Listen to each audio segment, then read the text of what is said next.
Welcome back to another edition of Ball Don't Lie right here on 104.9 The Horn. We like to call it the Hump Day edition of Ball Don't Lie on 104.9 The Horn. Lots to get into, and we don't have a lot of time to do it, so we got to get right to it. Texas spring football news, notes, and nuggets. We'll go behind the burnt orange curtain. We'll also hear from Steve Sarkisian. At the start of the week, he did have a media availability. We got some of that audio that we have not played, that we have not gotten to. We'll get to that coming up here as well. Texas baseball, they got the dub, baby. That's all that matters. My man Harge was on the call with the legend Craig Way, the voice of Longhorns. That means, oh, he's a good luck charm. That means they got to bring him back again. He's going to do it again. We're going to see. If they would have lost it, we would have got on him. But other than that, he won, so we'll talk about that. We'll hear from Harge as well. Also, we got a special guest coming up for you next segment. We'll also get into the Lamar Jackson saga. More details about it. We'll also theorize, hypothesize who will give Lamar Jackson the deal that he covets. Also, we'll talk about the Dallas Cowboys. Of course, Todd McShay got to say another mock draft that we have to get to. All of that and more. Before we do, let's introduce you to the rest of the crew. He was a second-round pick for the Montreal Expos, but a first-round pick for the Austin Radio Network. He originally committed to the University of Texas, but decided to forego the 40 acres because he wanted to chase the dream and the cheese. Pimping ain't easy, but for this man, it's a breeze. Mike, Hardball Harge. What's going on, bro? What it do? Like the tower. No, I'm just playing. The boy was out there, and I had a little bit of fun. Got a chance to watch them boys go out there and get that dub last night. You were right. The great Craig Way was so eloquent enough to let me be a part of the broadcast. Had a great time, got a W, and those guys went out there and battled, but we'll get into that a little bit later. We will. But as you know, he sits across from me every single day. He hails from H-Town with the Get Down. He's a lifetime Longhorn and a proud card-carrying member of DBU. Legendary lifetime and now college Hall of Famer Longhorn Derek Johnson said he was the best cover corner he had ever seen. He's a former NFL DB that still has that passion for film study, but he's not a fan of white condiments. But, of course, he is a fan of you, the listeners. He is my man and yours, Rod Babels. I appreciate that intro, as always. Gets sweeter and sweeter every time. Let's not waste any time introducing the real MVP of the show. He's one of the idealionaires. Actually, he's the idealionaire on the show. One of the hardest working members of the Arian family. He's got a hustler spirit, period. We don't know what he's paid, but we're sure that he's underpaid. It's Patrick Davis. How you doing, Patrick? Doing good. All right, guys. We don't have a ton of time because we're off early again. Off at 6:15 for Texas baseball. Harge, we'll get your thoughts about Texas baseball and their win because you were there front row seat, but you also had to work. You had to work for it. You had to work for that front row seat. But you did have it next to Craig Way. I heard the beginning of the game on the radio while I was out running errands. Did a great job. Sounded fantastic. Appreciate it, brother. But yeah, and you did. I think you've worked with Craig Way before, so you guys have great chemistry as well. But it also helps to be, when you get a call to win for your team, it helps. Trust me, I used to do sideline for Texas. Yes. And man, them L's are tough to stomach when you got to do your damn job. It's never fun because you're upset and you're like, hold on, I got a certain tone of professionalism here I need to maintain, and yet I do want to let the people know how I feel. But you did a great job. So we'll get into that. We'll also talk about Texas football, spring football, I should say. We'll hear from Steve Sarkisian from his media availability from Monday. There's still some bits of sound that we didn't get to that I want to talk about, and also we'll get to some of the reports. We got a lot of great Inside Texas doing a really good job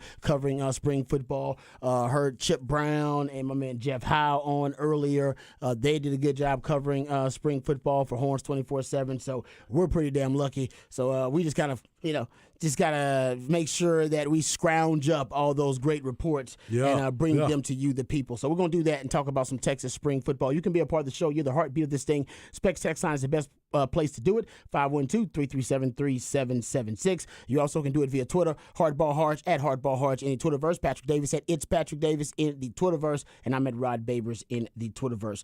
All right, let's. You want to start with Texas baseball or Texas football? Let's go Texas football because we'll get into the baseball a little bit later as well. Okay, so we'll get Texas baseball coming up. Texas football, a lot of little nuggets that we'll get to. We won't get to all of them, but there are some really good ones that I want to get to. So I was doing some research today, so we'll dive into it and kind of go position by position. But first, let's hear from Coach Sark. Coach Sark had his media availability on Monday. We played some of these cuts yesterday, but it's a couple that we didn't really get a chance to get to.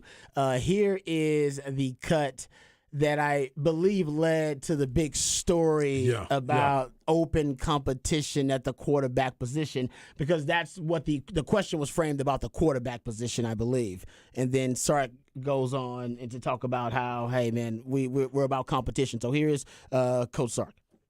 They all are open right now. I mean, I'm not worried about, who's going to be on the cover of what magazine next week. I'm more focused on, or is each guy focusing on what they need to do to develop to be the best player that they can be? It's like anything. Quinn has an entire year of a head start, but I don't want to hold Arch back. I want to see how far he can take this thing and what it can look like. All right, there you go. So, and he got into all the positions are open, but we know he said that before, and it is, I don't think you take it literally. Although for some positions, I guess it is, but I think that just means like we want to make sure that everybody out here knows they can win a job and you can lose a job. Yep. So guys have jobs. I do think, there are guys who are, Kelvin Banks, it's his job. JT Sanders, that's, he's the starting tight end for Texas. And Quinn Ewers right now, I believe, is he's the starter for the time being. And right now, I do believe he's the projected starter. I think he's going to be the starter for the year. But you need Arch Manning. Yep. For a lot of reasons, though, Harge. And you're a quarterback, so hell, I'm talking, I'm preaching to somebody who already knows these things. But if you look at Texas football, just the history of it, we were talking about this on Longhorn Blitz, my man Jeff Howe and Matt Butler. And before you get into that, let me ask you this. Go ahead. I love the presentation of your rookie card. Oh, that was very kind. That was very nice of Jeff Howe. That was smooth. That was cool of Jeff Howe. I like the way it looked. So, because you brought up Longhorn Blitz, so that's the first thing I thought about, wanted to ask you about it, but I digress. I'll let you roll into it, but that was outstanding for you to get your rookie card. That was amazing. Yeah, for those who don't know, Jeff Howe got me a very, very rare version of a rookie card for me. I think it's like a gold version or something, so they're very rare. I don't know how rare. Jeff is really into He's into the cards. The memorabilia, that kind of stuff. So for him to present you with that means that was a dope card. So apparently my man Jeff Howe and Matt Butler were doing some research about it. So I appreciate, and I've gotten some folks who have sent me some, so I appreciate that. But it was really nice. It was really nice of Jeff. Sorry to interrupt. Go ahead. No. Go ahead. It was a really cool moment. Yep. Like I said, Jeff, you'll give me something. I got to lead this to my kids now. It was like really it was nice, all in the wrapping. And everything. I was like, this is really nice. Exactly. Just gave me something I got to leave in like my will to the kids if I Legacy, have it. Baby. There you go. Daddy was cold back in the day. You know what I'm saying? I get it. No question. But no, but getting back to the comment about it being an open competition, I think for Sark, he knows he's going to need Arch Manning. We went and talked about it on Longhorn Blitz. You're going to look since 1999. I believe you can only count 6 seasons where a quarterback has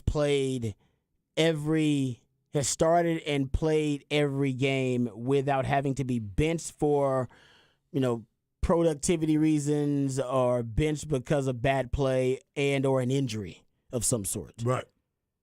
It ain't many seasons. There's very few. Very, very few. Or Malik. Malik is dealing with right now. He's dealing with an injury. Yeah. So that's out there too.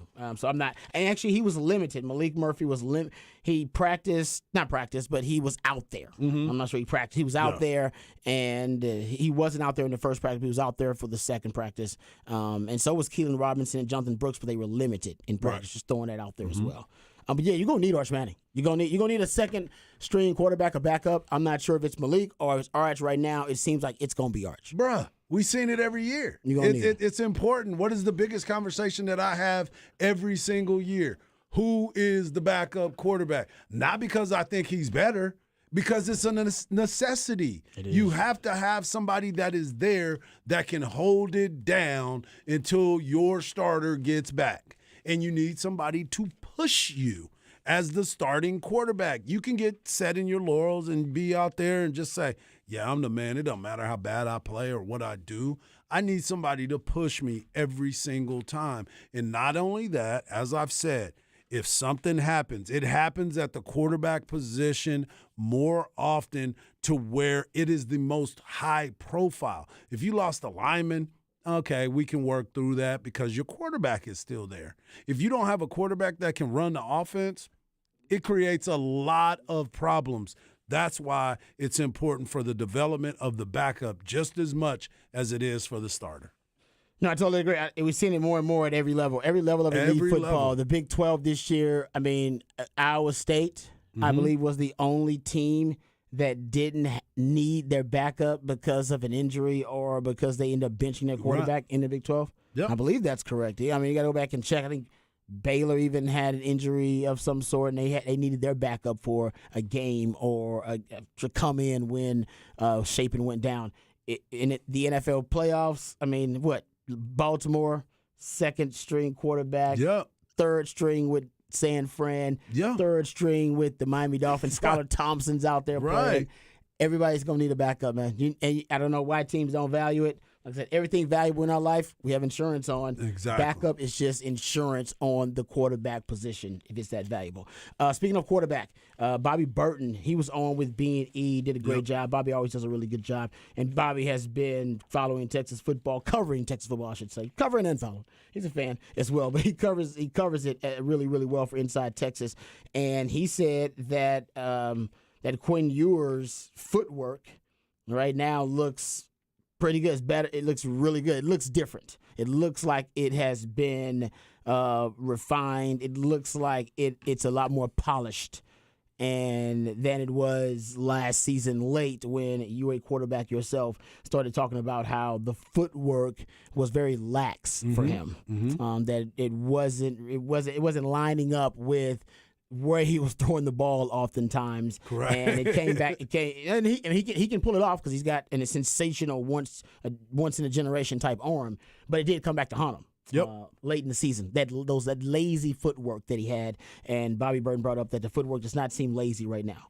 It seems like it's much more improved. Well, and I think too, he understood that, and you know as well as I do, and you brought this up earlier in the season when I was really pressing on the conversation about his footwork and how he was getting lazy. You kept saying he can't work on it right now. He has to be able to go in there. He can do it in the drills. He can do it in the moment. But when the game is going on, you revert back to what's comfortable for you. So now is the time for him to really make that moment of, okay, where was I lacking last year? Because now the game has caught up with me. Because as an elite player, you can get away with so many different things. And for somebody that didn't play his senior year, went to a college that he didn't know anybody, got there late, didn't probably get the proper reps at that time, and they were like, we're not really going to work on his footwork. We need to make sure that CJ and Justin Fields are in the right position before he can get there. Yeah. So there were some things that were going on, and you're like,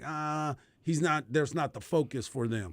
He got lazy with it. Came here. He's anointed. He goes out there and start dropping them bombs, and everybody's excited. First quarter Alabama? First quarter Alabama. He's just dropping back and just letting it flip.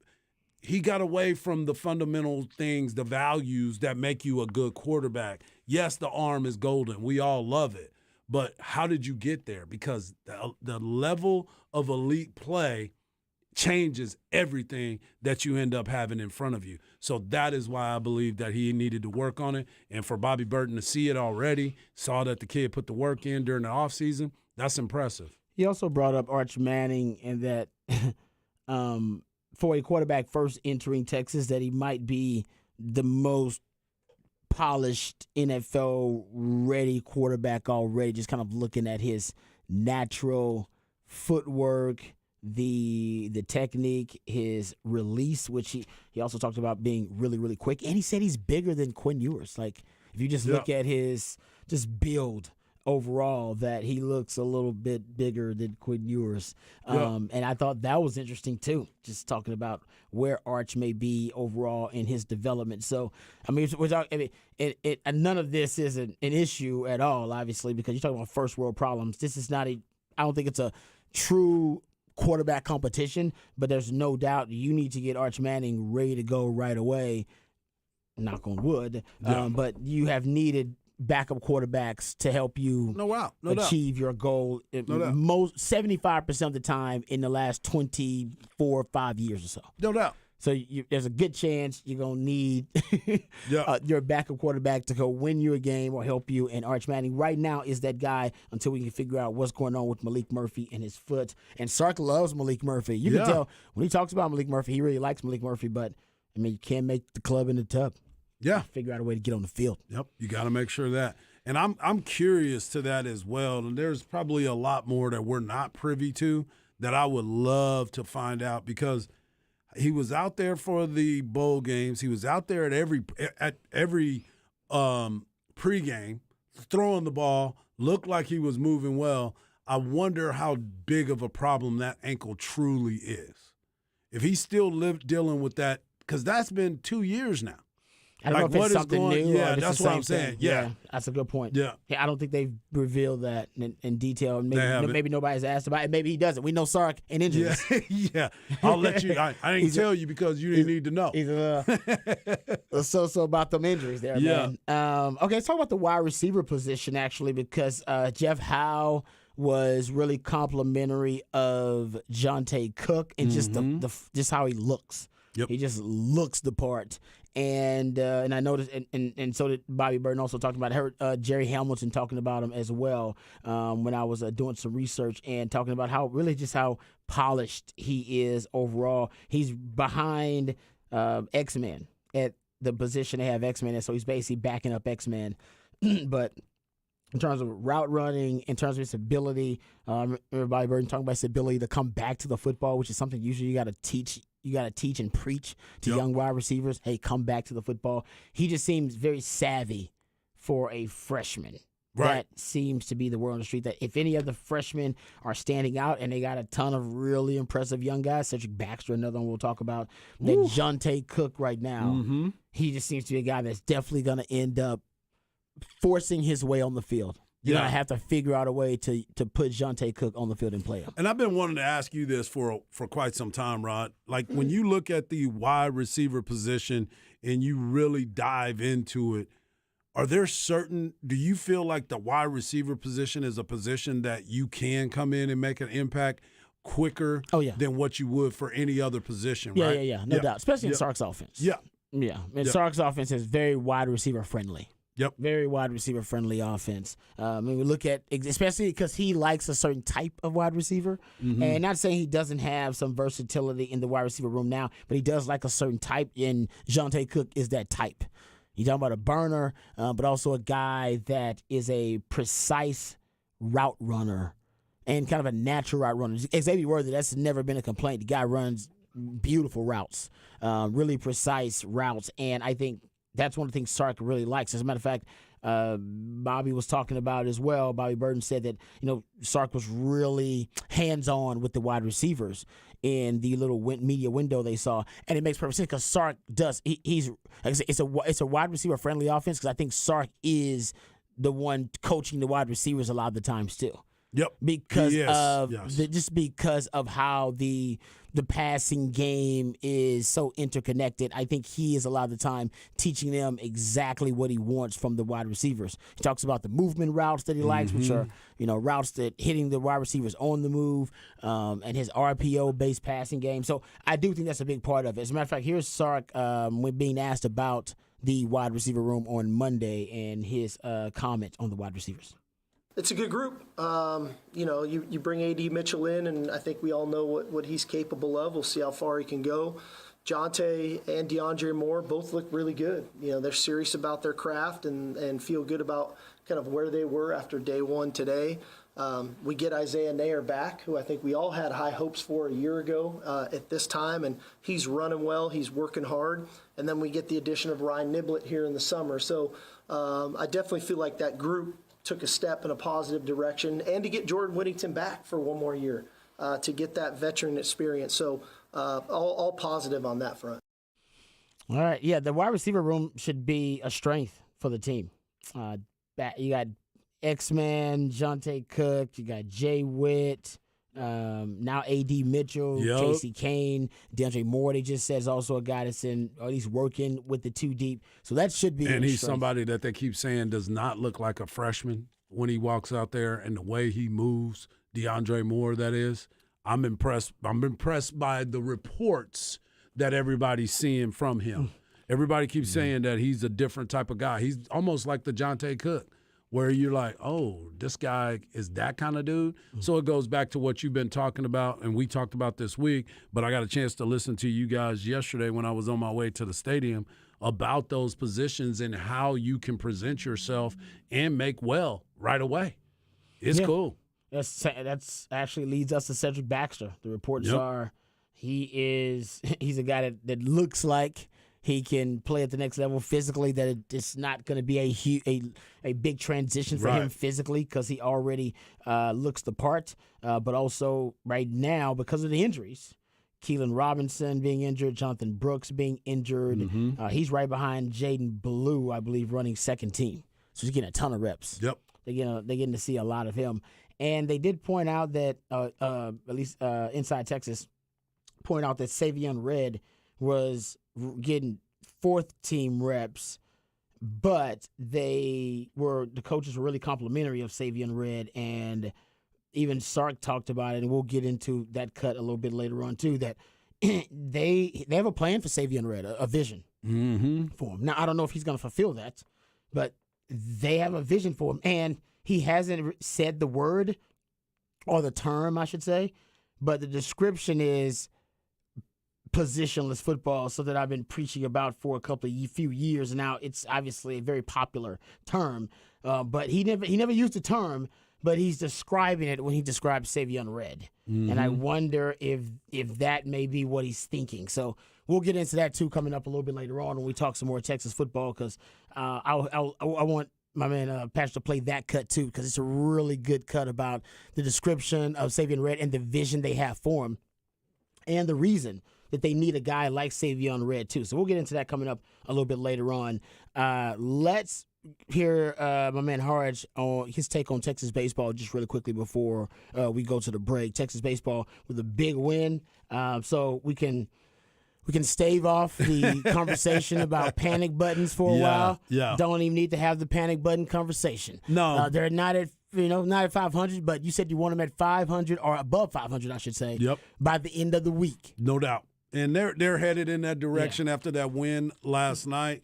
LeBaron Johnson got the W. He hung on long enough for Texas to explode in the bottom of the fourth inning for a 4-run inning.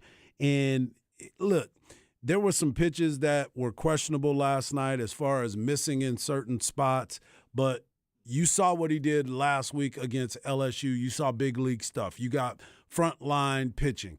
Well, last night he learned a little bit more about himself because he wasn't as sharp as he was against LSU. I told you guys yesterday, I said, don't sleep on Sam Houston because those guys can hit. They find plenty of barrels. That's exactly what they did last night. They kept putting the ball in play. Texas had some timely hits, made some good defensive plays. But we learned a lot about LeBaron Johnson as a pitcher because he was able to battle through not having his best stuff.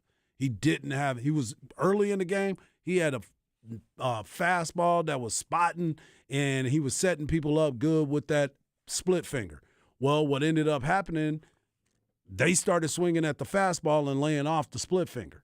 And that's what's going to happen with an experienced team. You start laying off stuff, making them throw a couple more pitches here and there, and that's exactly what happened. But this Texas team, they had some guys come off the bench that played well, that didn't start the game, but they stayed engaged and came up clutch in big situations. So take it for what it was last night. It was a good played game. They had a couple errors at the shortstop position. They're going to get better. They're going to continue to get better because they're playing at home. So let's not panic. Let's just have a good week and see where they are by the end of the week. I'll be back on the call on Friday night. Nice.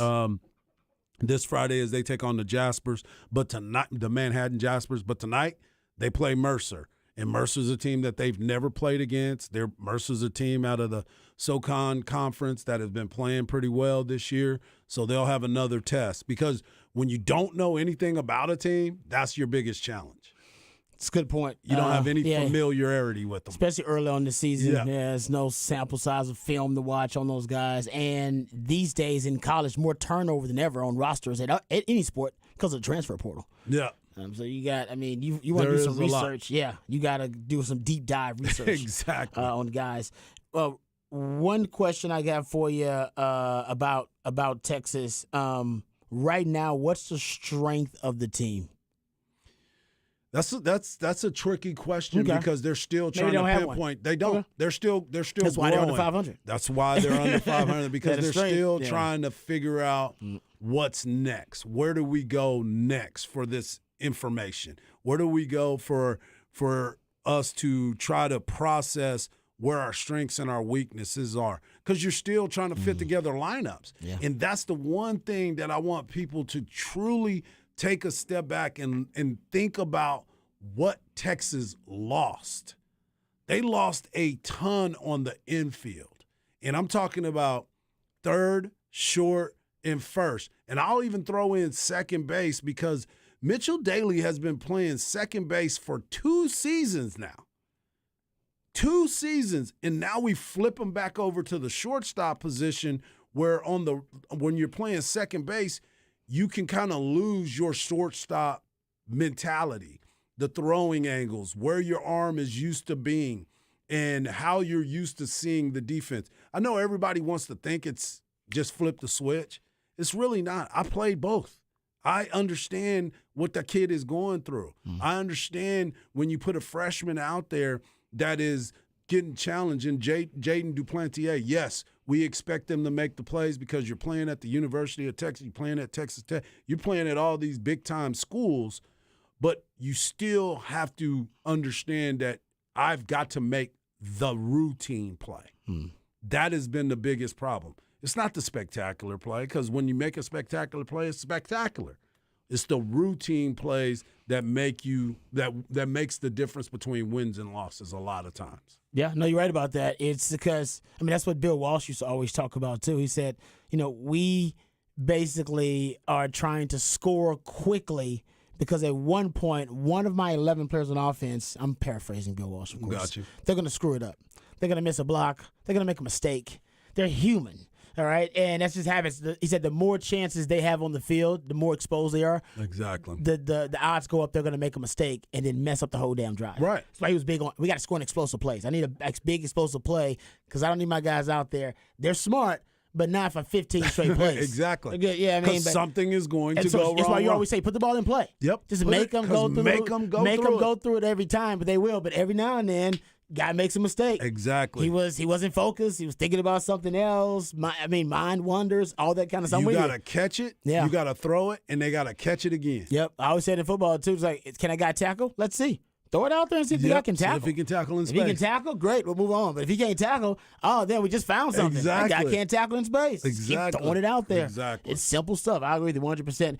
This texture says when Texas figures out they are not home run hitters and hit the ball pretty well using the middle and opposite field, offense will come alive. So here's the biggest thing, and I agree with you 100%, Texter. This is the thing that I was talking about with some other baseball people that I've been traveling with. You sit here and you look at what Texas put up last year. It was the most prestigious season at the plate that you can possibly ever have. They went from that to possibly this could be the worst home run season in Texas history because it's not that. The team's not built for that. The team is not built for that. Yeah. So if you got to the Texter's point, you have to be able to create something that you're not. You're not that guy where you're going to be sitting there waiting for the big 3-run blast. You can't live like that because you don't have those types of guys in your lineup. You got some guys with some pop. You got some guys with some sop. But let's go back and look at their history of home runs. Not very many of them.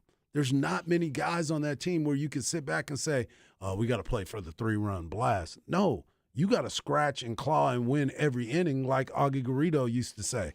Oh, if I can beat you every inning, I'm going to win the game. Yeah. So you have to try to change your mentality. I told you about Oklahoma last week.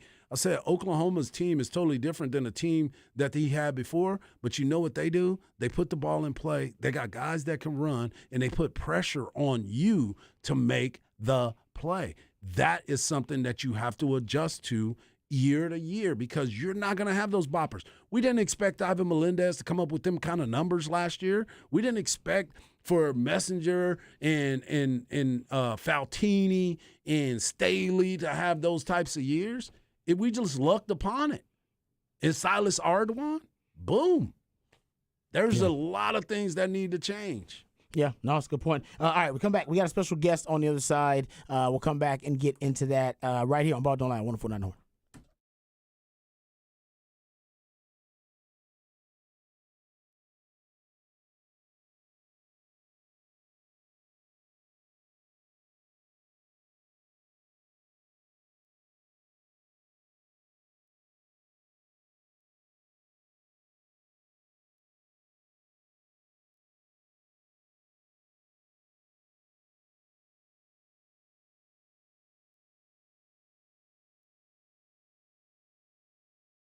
Hey, what's up, folks? Lifetime Longhorn Rod Babers here. You all know that my favorite tequila is Hot Cat Tequila. As a matter of fact, the cat stands for cinnamon, agave, and tequila, and the recipe just as simple, brilliant, and delicious. Just cinnamon, agave, and tequila. That's right, folks. That's why it's so light. That's why it's so smooth. Matter of fact, it's so smooth. It's a tequila lover's dream. And if you're not a fan of tequila, it'll make you a fan of tequila. Hot Cat Tequila will turn any event into a party, and every party feels like a celebration. So celebrate and turn up with Hot Cat Tequila. Once you try Hot Cat, you won't go back to that old cinnamon whiskey or that cheap tequila you order rounds of. So make sure you turn up with Hot Cat Tequila.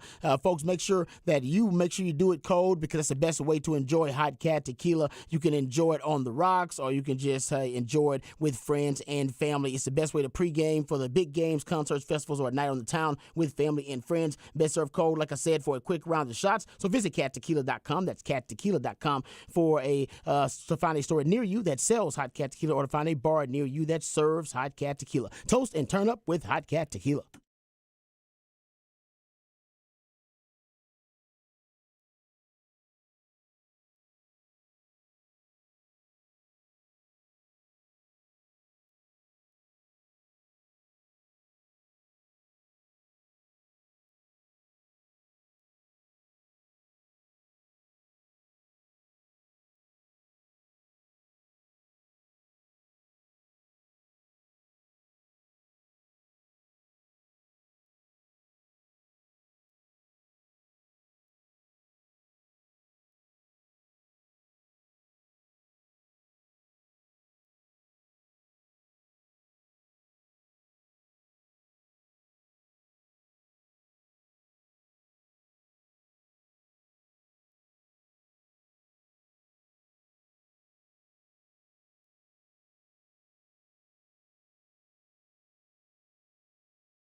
All right, welcome back to Ball Don't Lie, a midweek movie music edition of Ball Don't Lie. My man Patrick takes songs from the soundtrack of a movie, plays those selections for us, and based on the songs that are played, Harj and I are supposed to gather clues and hints that lead us to the featured film of midweek movie music.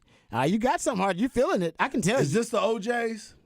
No. Who is this? Who is this? Danny Madden. Oh, Danny Madden?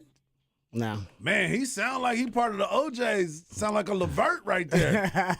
You like them vocals? I do You like them vocals. though, huh? His name is what? Danny what? Danny Madden. All right. Okay. We obviously Okay. have no shot. I at know getting in somebody here. that might have a shot though. Let me see. Hold on. Let me think if I think about this really quick. Is it Sister Act? No. Okay. All right. Just That throwing- sounds so good. It's a random thought. I don't know why it came to my head, but it came to my head.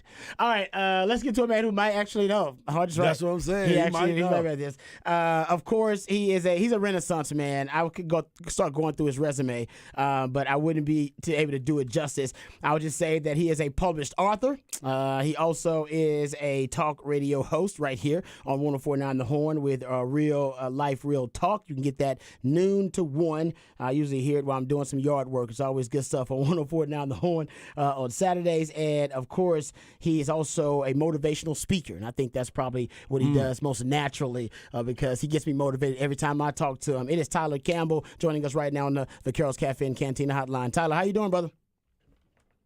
Man, it is a plum pleasing pleasure. I'm about to download some Danny Madden or Mace, whatever his name. I'm about to find this man. Y'all hear me? I'm Yeah. gonna find him.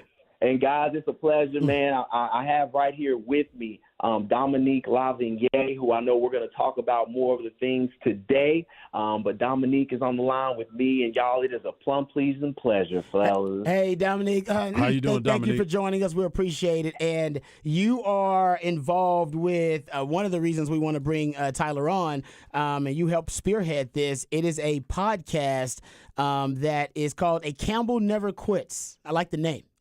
Number one, I love the name of it. Yeah, that's right. It's a great name. But tell us a little bit more about that Campbell Never Quits podcast. And you guys have several episodes of it. And get into what the theme of it is and what kind of the motif of this is.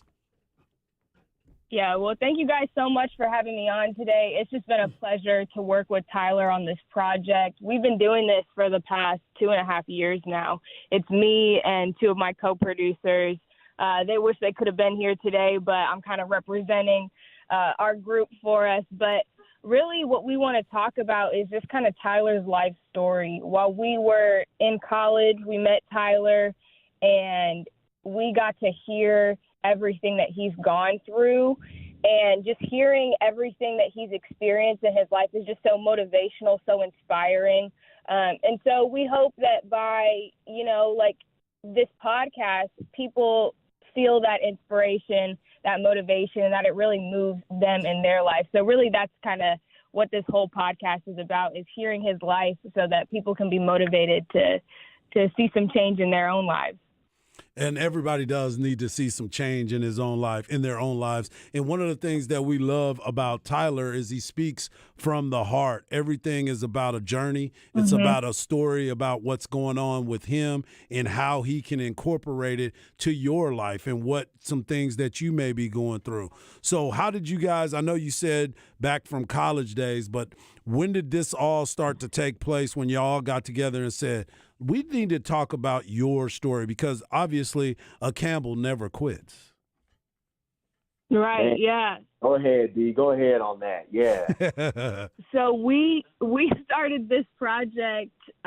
It was, I believe, our sophomore year of college. We were in an audio storytelling class together, and our final project was to put together a podcast trailer. And our professor came to us and said, Tyler has been working with some students. I think he has a great story. If you guys are interested, maybe this could be the topic of your podcast trailer. Because my group and I, we wanted to do something sports related. And so we met with Tyler, and just hearing his story, I came to our group and I was like, guys, do you want to take this beyond the trailer? Because I think this is a story worth telling. I think a lot of people would really benefit from hearing Tyler's story. So that's kind of how it came about. Was it started as a project and we kind of took it beyond that. And for me, guys, y'all know this, man, and they're incredible. Whenever, because the next generation is always under scrutiny a lot of times. Like, what is the next generation? What are they going to do when they become in leadership position? And so y'all know this, Rod and Harge, whenever you get a chance to work with the next generation, and when they set a meeting, they're on time, right? They come prepared, like they're ready. Those are the things, because our time is so precious. Those things stood out immediately with them. And y'all know I bleed red and black, but anytime you can help out the Longhorn Nation, you got to be down for the cause. You know what I'm saying? Looking forward. Yeah, no doubt. And for those who don't know, and I'm sure, if you listen to Real Life, Real Talk on the weekends here, Saturdays noon to 1, then you know about Tyler Campbell and you know about his struggles. But for those who don't know, one of the obviously reasons for the timing of this podcast is that it is Multiple Sclerosis Awareness Month. Yep. And Tyler, obviously that is something that's close to your heart. I say you're a Renaissance man. One of the other things that you are is a champion for multiple sclerosis awareness, and try to get the word out there about how this is something that affects millions of people, but it's also something that you can live with, and also you can have a great quality of life with, and a lot of people learn to do that. And I think that's special. And I know, Dominique, you'll chime in on this, fellas. Like, this is the month to shine. And look, Black History Month was last month. So you mean I get to shine 2 months in a row? What? But here's the beautiful thing. I was the first person to ever play Division I college football with MS. And that was back in 2007. And so the feedback already from the podcast has been, Mr. Campbell, I'm now a marathon runner and I go to college here. Or I do cross country over here and I have MS. Or I'm playing baseball over here and I have MS. I found your story when you were diagnosed. So you got that next generation and you have students who tie that in and debut a new episode every week. So it's special because when you speak about what you've been through and what you've gone through, as a midst for it to have the opportunity to help somebody else, you don't know how far that's going to go. And so learning those things from the people who have listened into the podcast and bringing up a new generation of student athletes, that's special, y'all. Go ahead, D. I mean, I don't know why y'all chose the month of March, but I'm glad you did because I know y'all wanted to debut it sooner. You know what I mean? Yeah, no, we definitely chose March in line with MS Awareness Month. And I know for me, just seeing how dominant Tyler was at his sport while dealing with MS, like, that's not easy. It's really difficult to do what he did, and it kind of blows my mind every time I would be editing and hearing sounds over and over again and hearing what people had to say about him. It blows my mind how successful he was at what he did and how, in spite of his circumstance, he was so positive, and how he had all these people around him, being support systems for him through this. And adding to kind of what Tyler said earlier about how this is inspiring for the younger generation, I know for me, hearing his story was really inspiring because you hear all the people in his life that were there for him in his lowest moments, in his highest moments, and they have nothing but good things to say about him, like in any circumstance. And because of that, I thought to myself, if anyone were to ever do something like this about me or talk about me, I want them to talk about me the way Tyler's friends are talking about him, because it's just it's so mind-blowing and so amazing to hear how much of an impact he left on so many people's lives and is now continuing to do that. And we just really hope that the podcast is an avenue to continue that influence. If you can't We're find, just trying to keep the main thing. I'm so happy because, like, people get a chance to hear my father, my coaches, the trainers, my mother, and to credit to the kids, y'all, when Earl Campbell speaks, Earl Campbell does some expletives from time to time when he and I credit them for not editing it out because that's my pop. I pop from the country in East Texas, and so he gave the world in his verbiage the same world he would give to my brother and myself in terms of his expectations over us and how him not taking any stuff from us. And so when you listen to the podcast, you get Earl Campbell in his own form that the journalist that said Golden couldn't get and that the radio can't get. But it's my father and his authenticity. My mother and her authenticity. My brother got a bad mouth on him too. That's his authenticity. Lord have mercy. You know, so I can appreciate it because I want people to know this is my world, this is my truth, and this is what I come from. This is my family, my values. It's because of every person who's been in my life, and so, man, I thank them for that. Tyler and Dominique, we appreciate y'all jumping on with us, but where can people find this podcast? Where's more information for that so we can make sure that we continue to spread the word? Because if you can't understand the passion and the love that Tyler Campbell has for you, then you missing the conversation, because that man walks and breathes positivity. And if you can't get behind that, then something's wrong with you. Hey, take it away, D. Let the people know. Let the people know. You can listen to the podcast on Spotify, Apple Podcasts, Google Podcasts, and you can follow us on social media at ACNQ Podcast on Instagram. We have updates on when episodes are released. Today, episode 2 came out, so make sure to go check that out as well. And if you guys have any feedback or what you think about the podcast, any questions, you can email us at acnqpodcast@gmail.com. We'd love to hear from you guys. ACNQ, baby. A Campbell never quits, y'all. That's the name. That's the motto. Who came up with the name? Love it. Who came up with the name? I came up with the name, but really it was Tyler. Tyler said his dad said Campbell never quits, and that kind of is the theme throughout the whole podcast. So I was like, there's no other option. Hey, Rob B and Harsh, listen to me. If you never quit, you can never lose. There it is. Marinate on the cerebral. There it is. Man, that's Exactly. why. Hey, you done got my mind over I love here. that. I love it. Hey, thank you guys. We really appreciate the time, and more importantly, we appreciate the message. God bless. Hey, Thank love you, y'all. guys. Keep on keeping on, fellas. Appreciate it. Thank Thank y'all. you, brother. That is Tyler Campbell and Dominique. I think it's a Dominique Levine. Okay. I believe it is. Okay. Make sure I think that's the name right there that I got in my email. If not, he gonna send it back to He you. gonna let me know. He will let me know. But I appreciate TC. It always he always leaves me feeling more Yeah. I don't know, optimistic about the world just talking to TC. He's a motivational speaker, talk radio host. You can catch TC Speaks, Real Life, Real Talk. There it but that is. TC is speaking there. At TC Speaks 32 in the Twitterverse. But you got Real Life, Real Talk. That is on from noon to 1 on Saturdays here on 104.9 The Horn. All right, it. we come back. We got the flex on the other side right here on Ball Don't Lie on 104.9 The Horn.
All right, welcome back to Ball Don't Lie. It is a midweek movie music edition of Ball Don't Lie.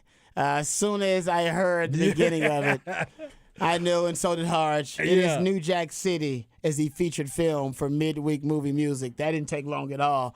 Especially when you're dealing with Christopher Williams, because you ain't never hear him sing another song after this. Not really, no. But this one, yeah, it just you're right. This is part of. Is he a one-hit wonder? I don't know, but he could definitely be considered that. This song stands out. Yeah, no question. So somebody got it on the spec section. I know one of the texters got it. We appreciate that. Came out 32 years ago today. 32 years ago. That's what I'm New thinking. Jack City. Yeah. No, New Jack City's it is my favorite type of movie are like gangster flicks, basically mob movies / gangster flicks. New Jack City falls in the genre of gangster flicks.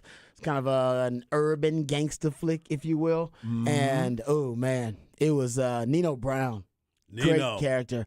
He's one of the all-time. If you look at all-time greatest characters in gangster flicks, man, he's up there.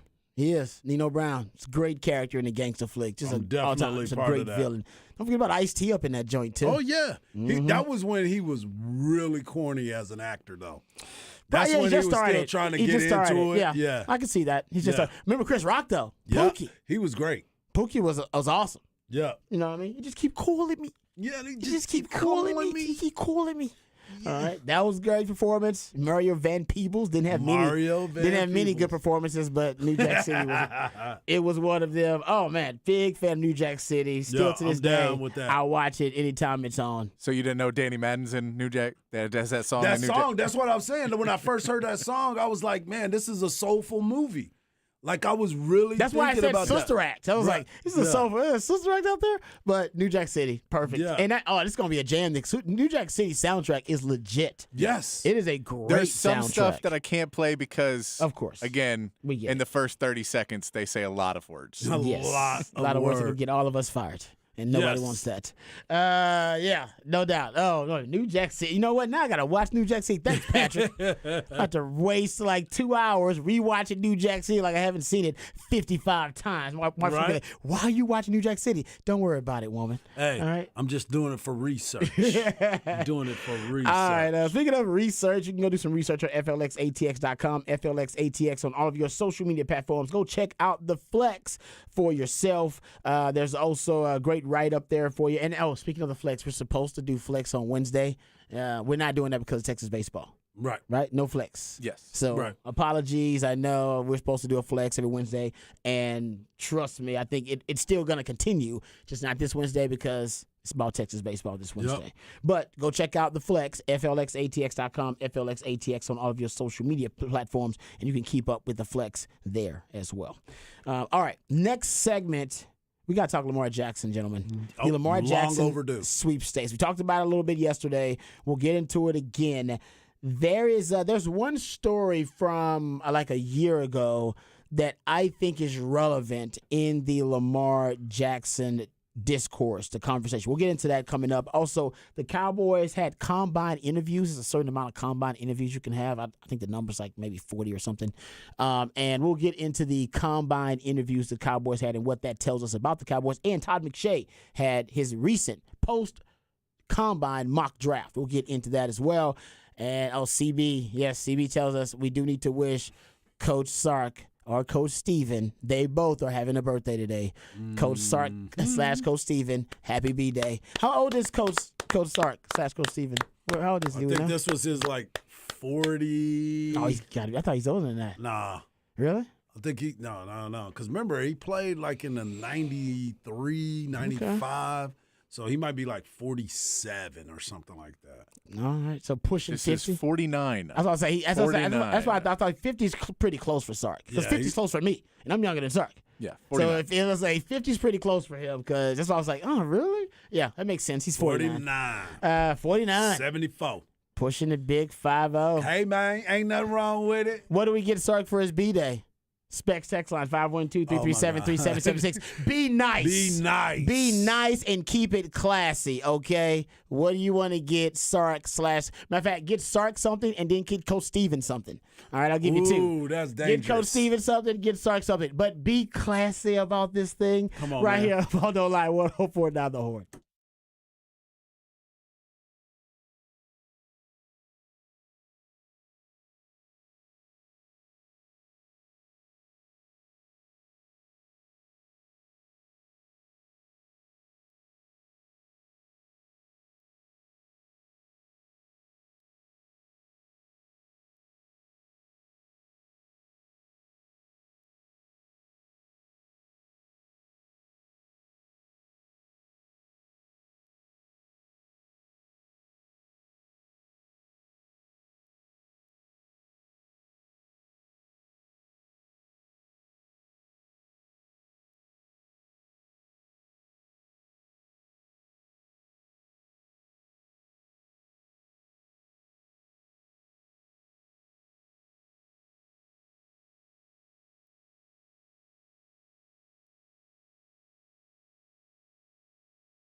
Welcome back to Ball Don't Lie right here on 104.9 The Horn. It is midweek movie music edition of Ball Don't Lie. That's my man Patrick takes songs from a soundtrack of a movie that inspired him and plays those songs for us. And based on these selections, Harj and I are supposed to gather clues and hints that lead us to the feature film of midweek movie music. It only took us the second selection this time around, and we both pretty much got it simultaneously. New Jack City is your featured film. If you have not seen New Jack City, make it a point to see New Jack City. Yeah, it's one of them. It's one of them. You got to watch New Jack City.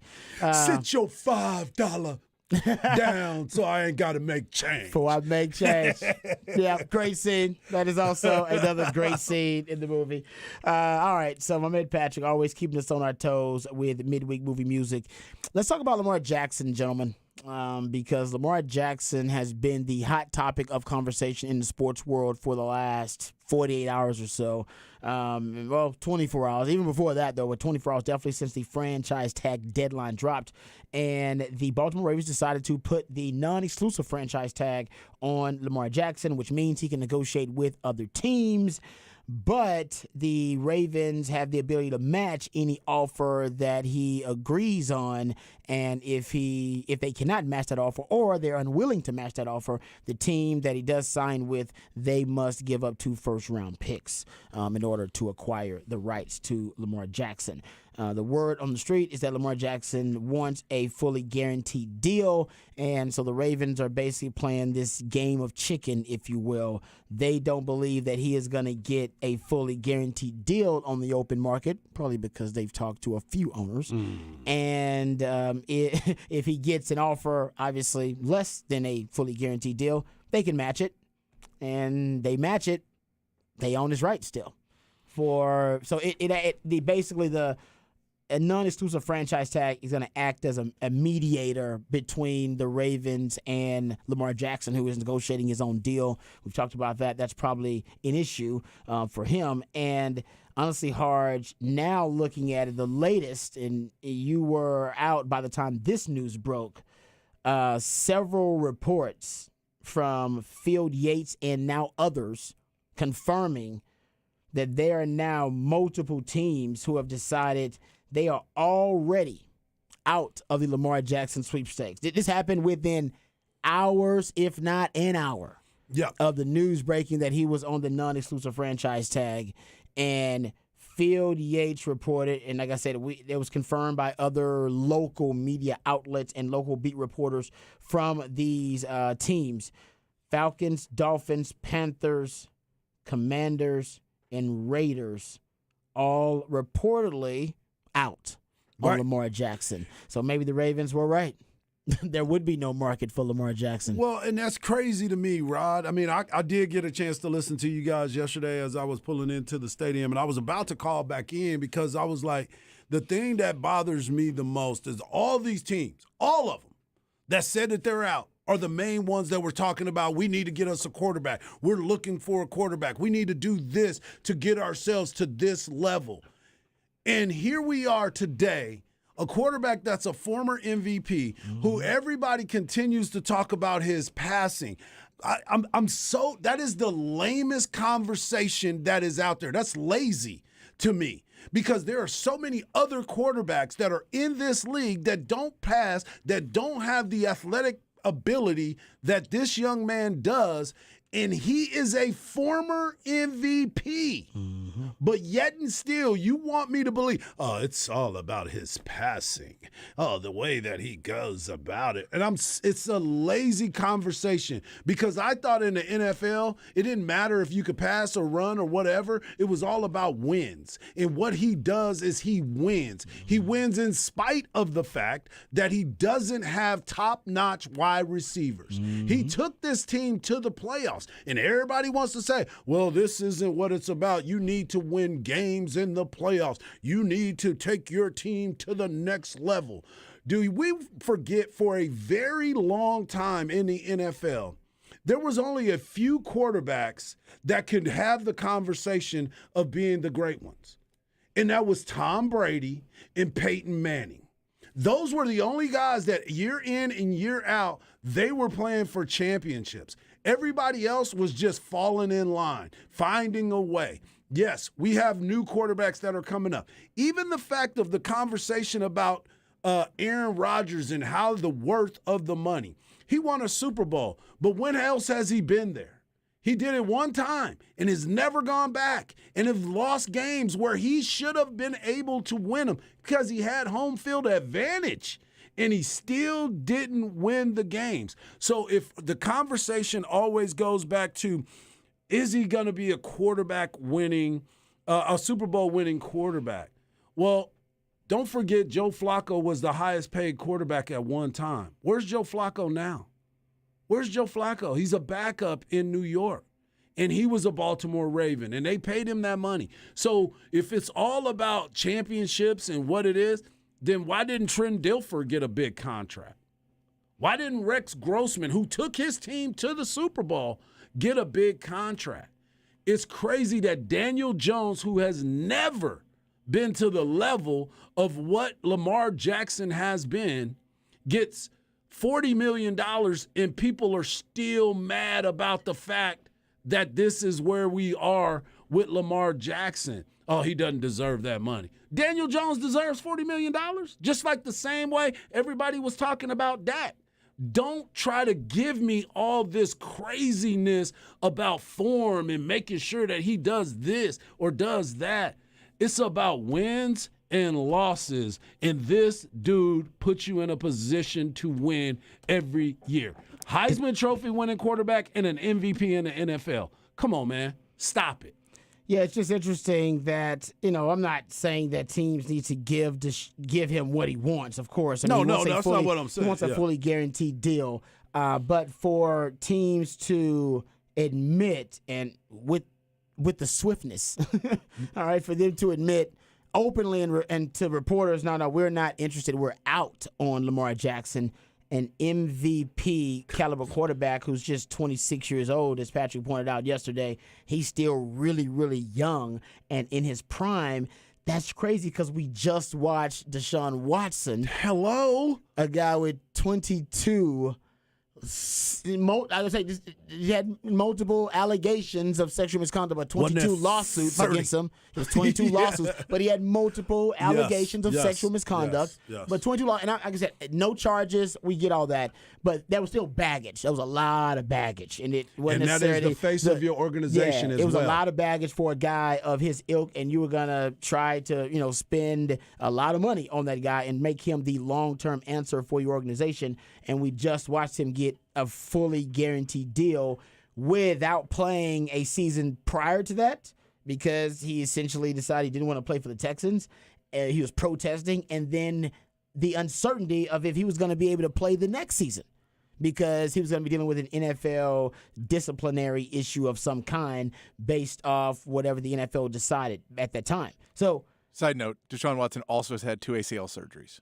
No, and I was going to get to that point too. Thank you very much. Also, he's a dual threat quarterback. Exactly. If you want to say that the dual threat quarterback issue is the big issue is because, Lamar Jackson plays the game a certain way, and that is going to decrease his value. Well, Deshaun Watson plays the game also the very same way. As a Texas fan, I watched all those, and he still got the money, which is why the NFL just wants to disregard the Deshaun Watson contract as an outlier. Now, it does show you that the NFL, and nothing against the NFL, this is how a lot of corporations operate, they have a money compass and not a moral compass, because to them, the baggage of a quarterback of like Lamar Jackson who wants a fully guaranteed deal, that is to them more troublesome than a quarterback also in his prime like Deshaun Watson who had 22 lawsuits against him and allegations of sexual misconduct. Come on, man. But that's the truth. I'm not saying you. I'm saying period. Because the truth for the NFL teams, they're thinking those 22 lawsuits or those allegations of sexual misconduct, they don't affect my salary cap. Right. I hate to say it like that, but that's just that's how they break it down. Yeah, they both have baggage, but that doesn't affect the salary cap. So for Lamar Jackson, who in his prime, 26 years old, his baggage, if you will, that he's carrying now is he wants a fully guaranteed deal, and he doesn't have an agent. That's the biggest thing for me, and I've his been two saying things that are- from yeah. the very beginning. So just look at It's it look at like quarterbacks. Both of them have tremendous baggage. His baggage, Lamar Jackson's now is no team wants to take on the fully guaranteed deal. Call it collusion. Call it what you want. Say it's Lamar Jackson's playing style. Call it what you want. Whatever. But also he's his own agent, and that's working against him too. Yeah, that's the biggest thing for me is him being his own agent, because now, like I've been saying, there's no buffer. There's nobody that could come to him and sugarcoat it for him. He's having to hear this face to face, and there'll be a grudge that'll be there. And even if to what we've been talking about, even if a team does decide this is what we're going to offer, I think the biggest part of this story is the NFL has decided we need to reorganize, reset the market for what everybody's doing right now. But the fact still remains, even if they want to reset it, you just gave a dude with a losing record. And I know people keep talking about Dak and all this other stuff. I don't want to hear another word about Dak's contract ever again from anybody on the Specs line, because it doesn't make sense to me. Because Dak at the time of the market, and this is the same thing with Daniel Jones. Daniel Jones has won 25 games in the NFL, period. And he just got $40 million per year, 160. We don't know the finances. Once we get done with it, we'll adjust accordingly. But as of right now, you're telling me that Daniel Jones is a $40 million quarterback. I just think this is a ridiculous conversation we keep having about the value of the quarterback position agree. as it relates to their annual salary. Guys, Patrick Mahomes is, you know how many quarterbacks they make more money in terms Way of more. guaranteed money in their contracts than Patrick Mahomes, who's the best quarterback on the planet by far. Way more. Kyler Murray does, Russell Wilson does, Yes. Deshaun Watson, of course, Aaron Rodgers, Josh Thank you. Allen. If we're gonna go in, that, oh man, if you're the best, you deserve to be paid, consummate to your talent level, commiserate to your talent level. That's not gonna happen. Like, that's just Agreed, man. It's not gonna happen. Like, it's all about the time. You don't get what you deserve. You get what you can negotiate. Love it. And that's what we are. That's just the world we live in right now. That's trying to make sense of the Austin housing market.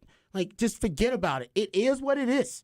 Like, that lot on the east side, it costs $1.5 million.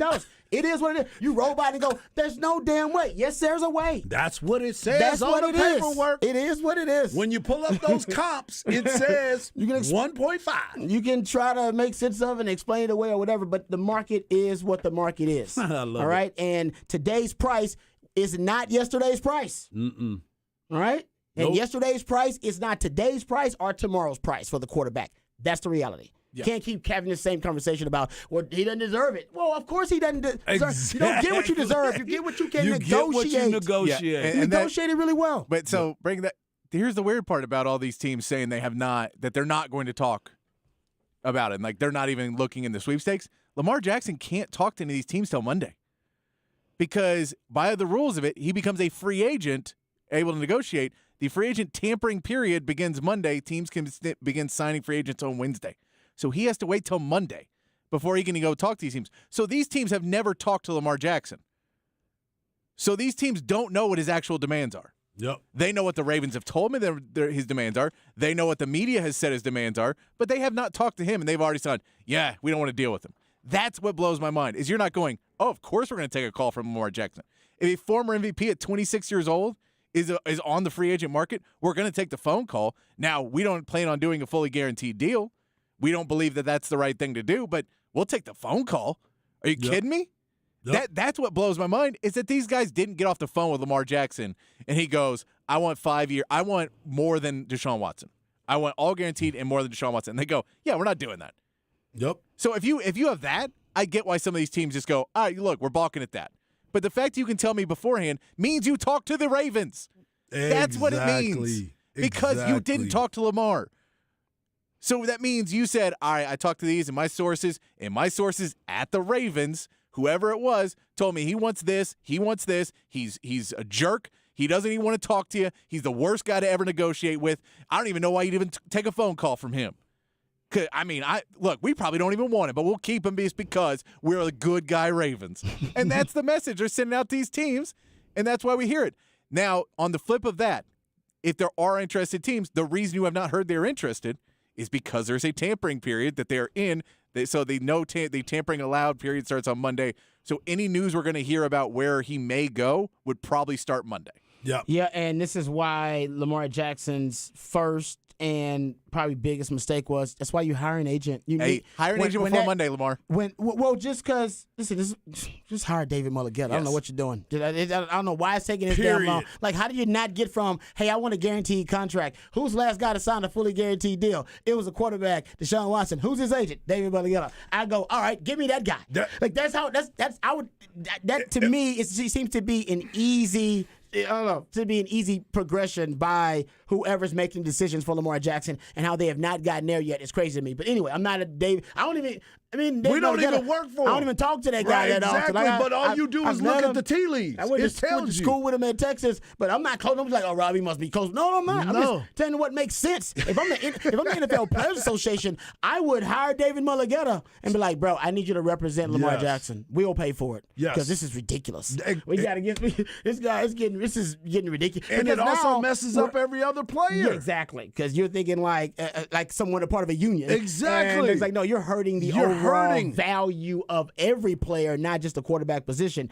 But getting back to I saw that Adam Schefter said they've been negotiating now for 2 years. He revealed that. And they're still not close to a deal. Exactly. So 2 and again, years, I still not close to a deal. but I understand why, because it was it's personal now. Well, yes, that's why you need an agent. Because getting back to Patrick's point, yes, the Ravens are out there at the combine and at all the NFL meetings. And they're talking to all the owners, and they're probably agreeing to collude on some level, but you cannot prove that at all.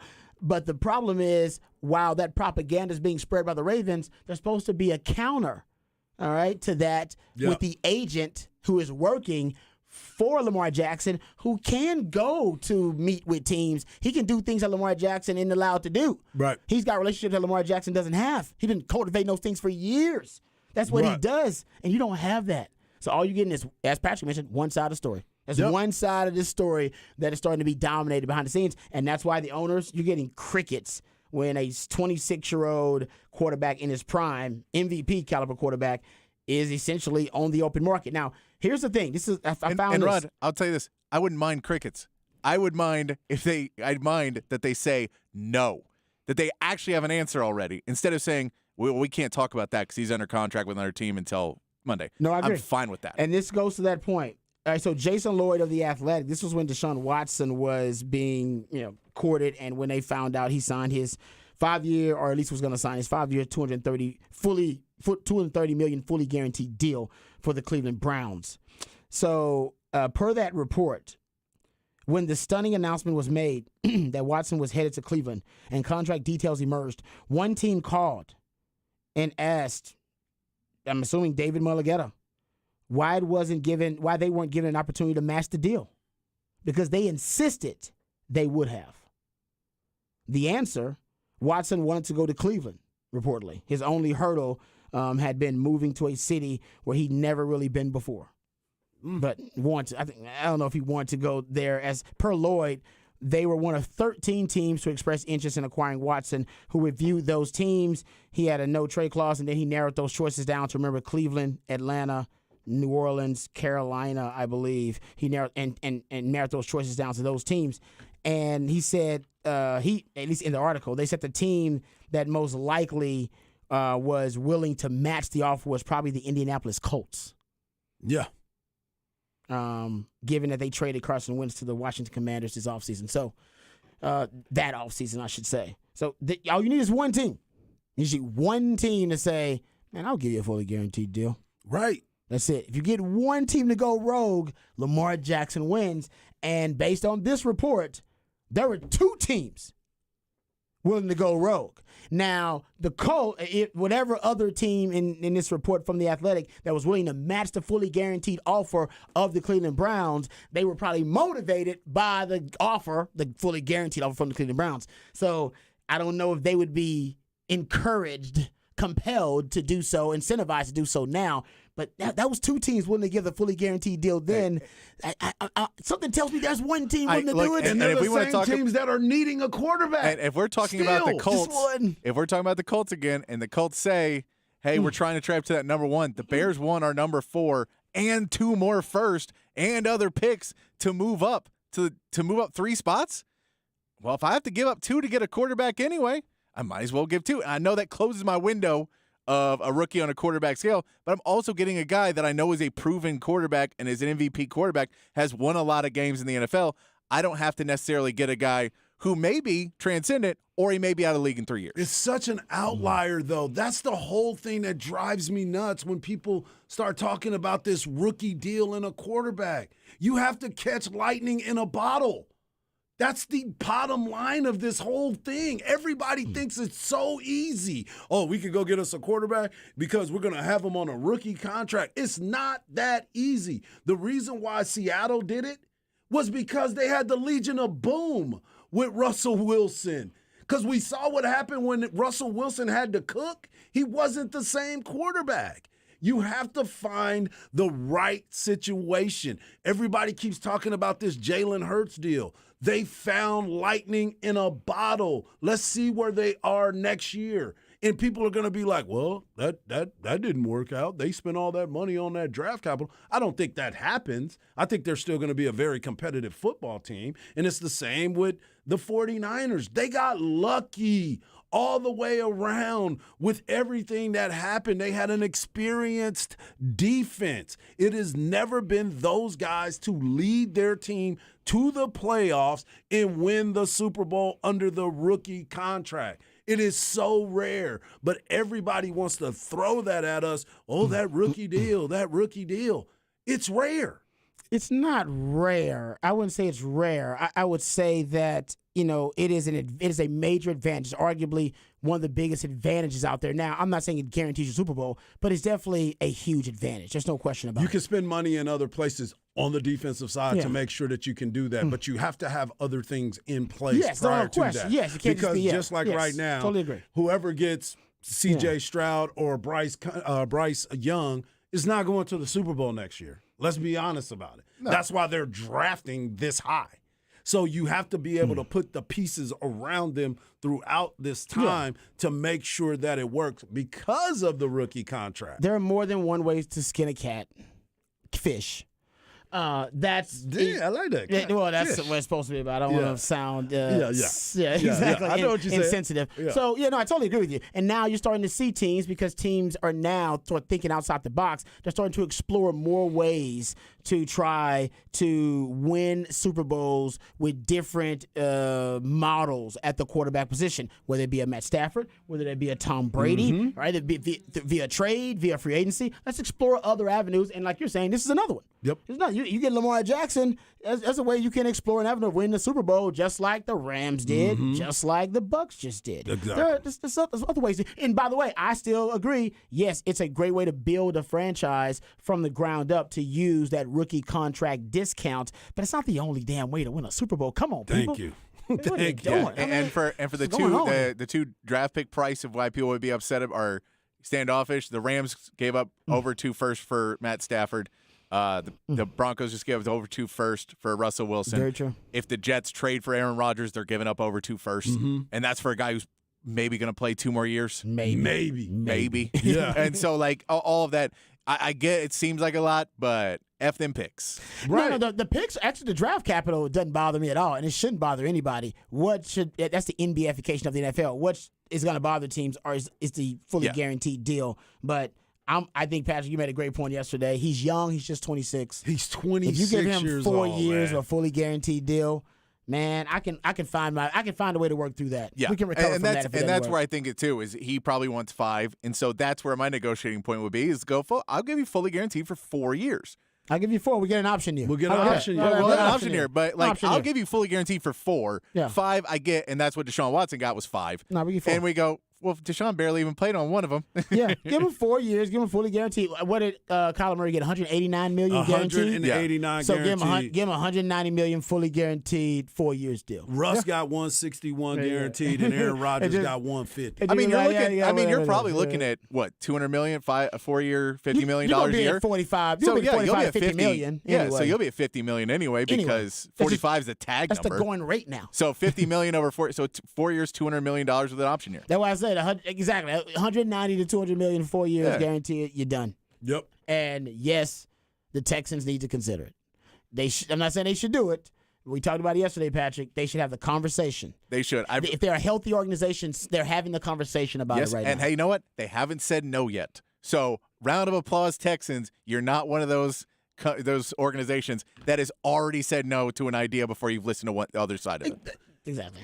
Yeah. And that is what everybody should be doing anyway. No one should ever say, no, we're not looking at him. Unless you've already agreed. Exactly. Collusion. All right, what you got coming up on Harsh Knock Live? We got Anthony Williams talking about a camp that he has going on this weekend. And if you sign up, there's a discount code for you. All about the flex, baby. Yeah, we got that. That'll be exciting. Coming up next, we got a Coach Williams coming up right here on Ball Don't Lie on 104.9 The Horn.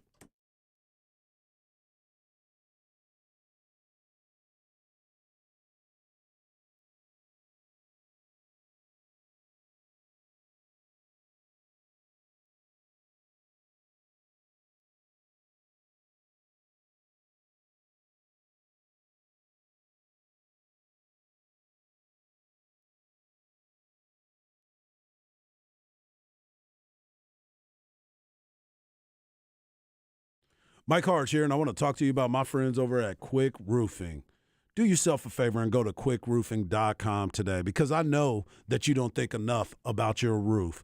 Only time you probably think about it is if you might have some heavy rain or maybe some high winds. But do yourself a favor and check out my friends over at quickroofing.com. They've been in business for over 39 years, and you can't stay in business that long if you're not taking care of your customers. And, of course, you got to have that great reputation of customer service. You get a free, no-obligation inspection. You get 7-year workmanship warranty. Quick Roofing is fully insured and have all state and local licenses. Quick Roofing doesn't even require any money up front until 100% completion and, of course, 100% satisfaction. Quick Roofing also requires that a project manager is on every job site, ensuring that you, the customer, get everything that you were promised. So what are you waiting for? Do yourself a favor and reach out today and get a free inspection. Go to quickroofing.com today. That is quickroofing.com.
Welcome back to the midweek movie edition of Ball Don't Lie. The midweek movie is New Jack City. That's right. We're going to talk to our man in just a second. I guarantee you he spent some time watching some New Jack City. It's your boy Hardball Hard. You can follow me at Hardball Hard. You can follow my man Rob Babers at Rob Babers. And you can follow the man behind the glass at It's Patrick Davis. We love it when you're a part of the show and you've been hitting us up all day on the Specs text line 512-337-3776.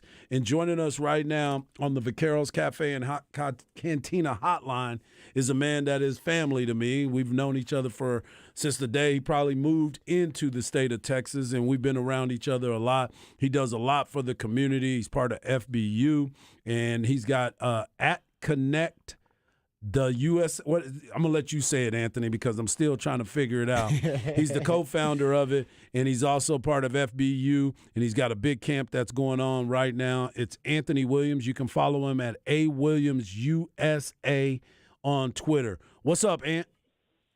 What's up, Mike? What's up, Rob? How you guys doing? Doing great. We're doing great. Always good to talk to you. Now, before we get into this conversation, you down with New Jack City, aren't you? Oh, come on now. Nino and the world G. is mine. That's right, G Money.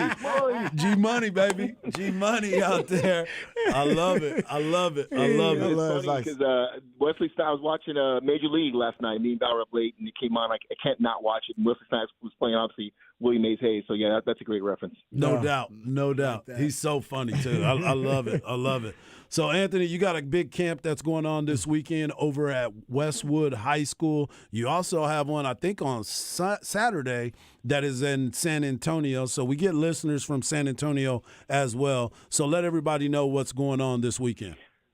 Yeah, so I want to thank you guys and Derek and the Flex ATX group for making me part of the team. But they are aligned with me in trying to bring more attention to the recruiting in this area, in the 512 and in Central Texas.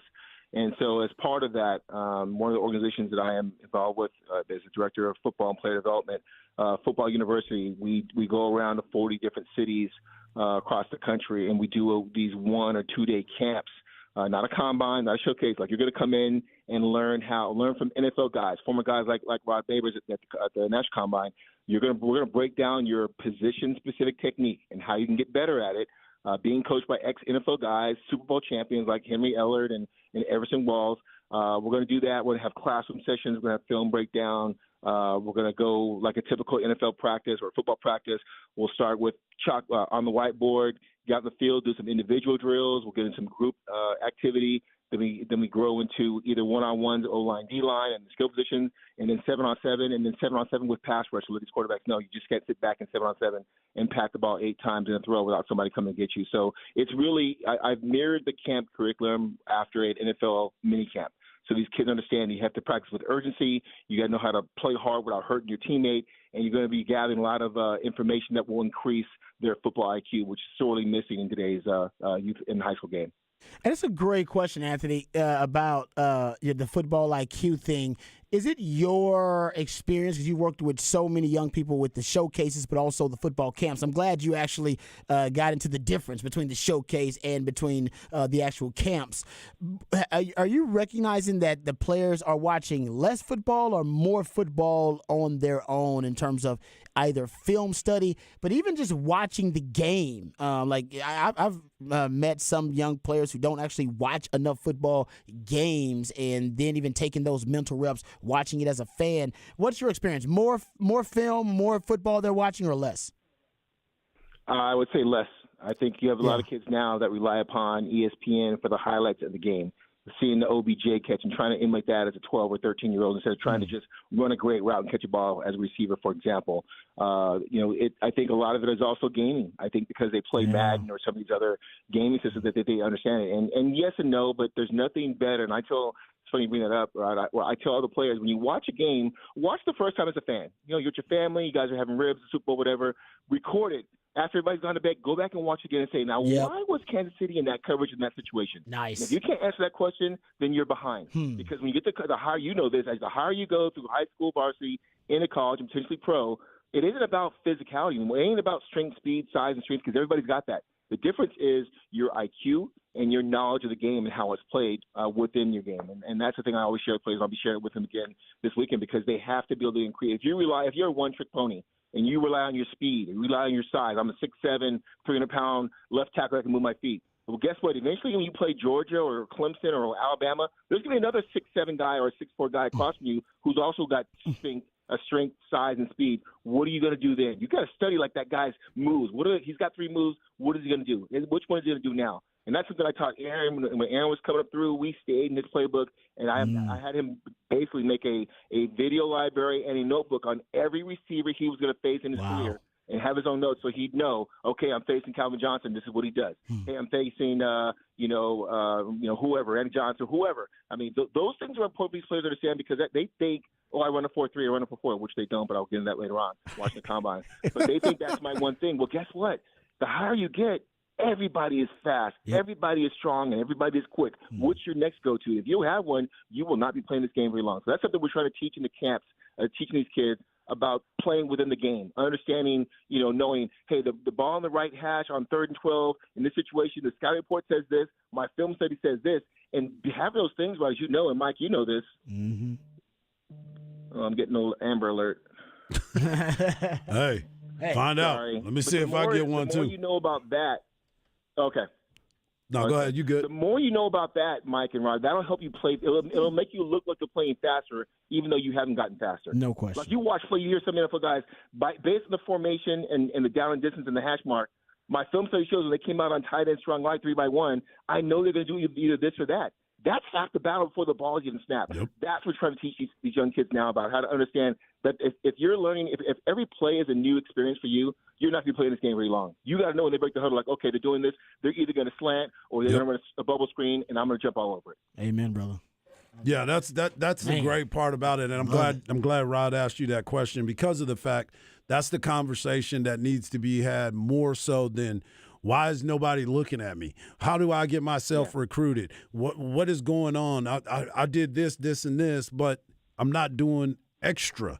And that's the one part that I think a lot of kids continue to miss the boat. Yes, you have great numbers. And to your point, you may run fast, but what's your technique like? What have you done to make yourself better? What can you bring to a team where the coach knows that he's going to trust you every single play? Because I think that's another part of the success that a lot of people are missing too. It's a lot to ask of a young man, but it's also easy because if you anticipate and you learn your technique, you're going to get a better shot to be able to get out there and play as well. So that's good information. But tell everybody where to go right now to sign up and what's going on at these camps.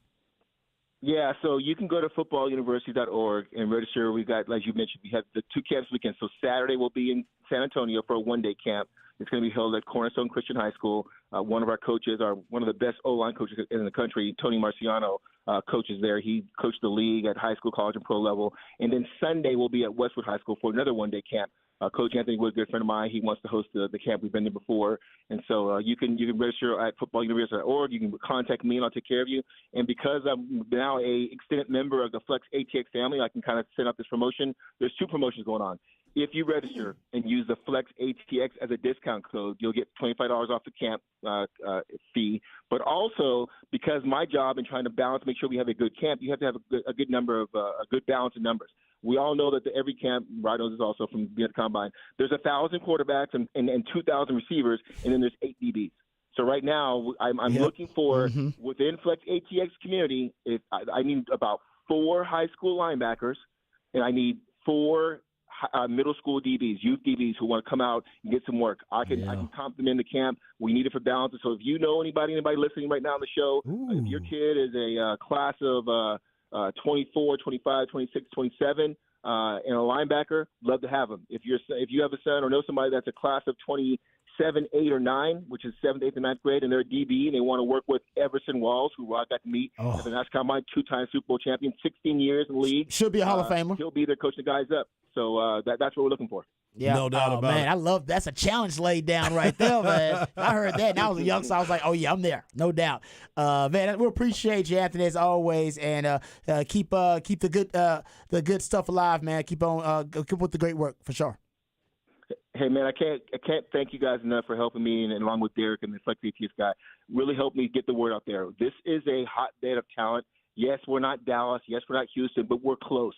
And so I'm really trying to connect college coaches to come here, not just to cherry pick the receiver, Brendan James at Stony Point or Jaden Greathouse. There's a lot of good talent here, so we need to bring more visibility. But we also need to help our parents and players when we have events like this in your backyard. You don't have to drive 3 hours to Dallas or 2.5 hours to Houston. You're getting visibility right here at Westwood High School off of 183. There's no reason not to be there. So I'm trying to get that message out, and I appreciate you guys giving me the platform to do that, because my job is to allow these kids to use football to enable them to get the best education they can, whether it's at full scholarship or partial scholarship, and not only set them up for the first 4 years of college, but set them up for the 40 years after in life after college. That's my mantra. That's my ministry.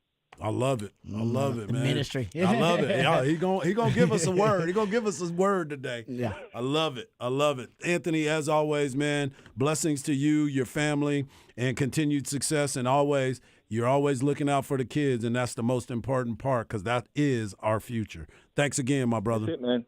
Appreciate y'all. Love y'all. Appreciate it. Thanks, Anthony. You're the man. Footballuniversity.org. Yep. That's where you can go find out more information. 25% off if you use the promo code Flex ATX. Flex ATX. You use that code, you get your kid into the camp, you get 25% off. Make sure you do so. All right, footballuniversity.org if you need to find out some more details about both of those camps that he's got coming up. And he's got a great coaching staff with him, too, man. I mean, these guys are fast. I worked with a couple of these guys. I was going to say they need to put Rob B back on there, man. But no, man, they're doing just fine. I mean, they got some legit names on there. Everson Walls should be a Hall of Famer. He's not, but he probably should be. Somebody needs to be making a case for that guy. All right, so thanks to Anthony Williams for coming on during Hard Knock Life.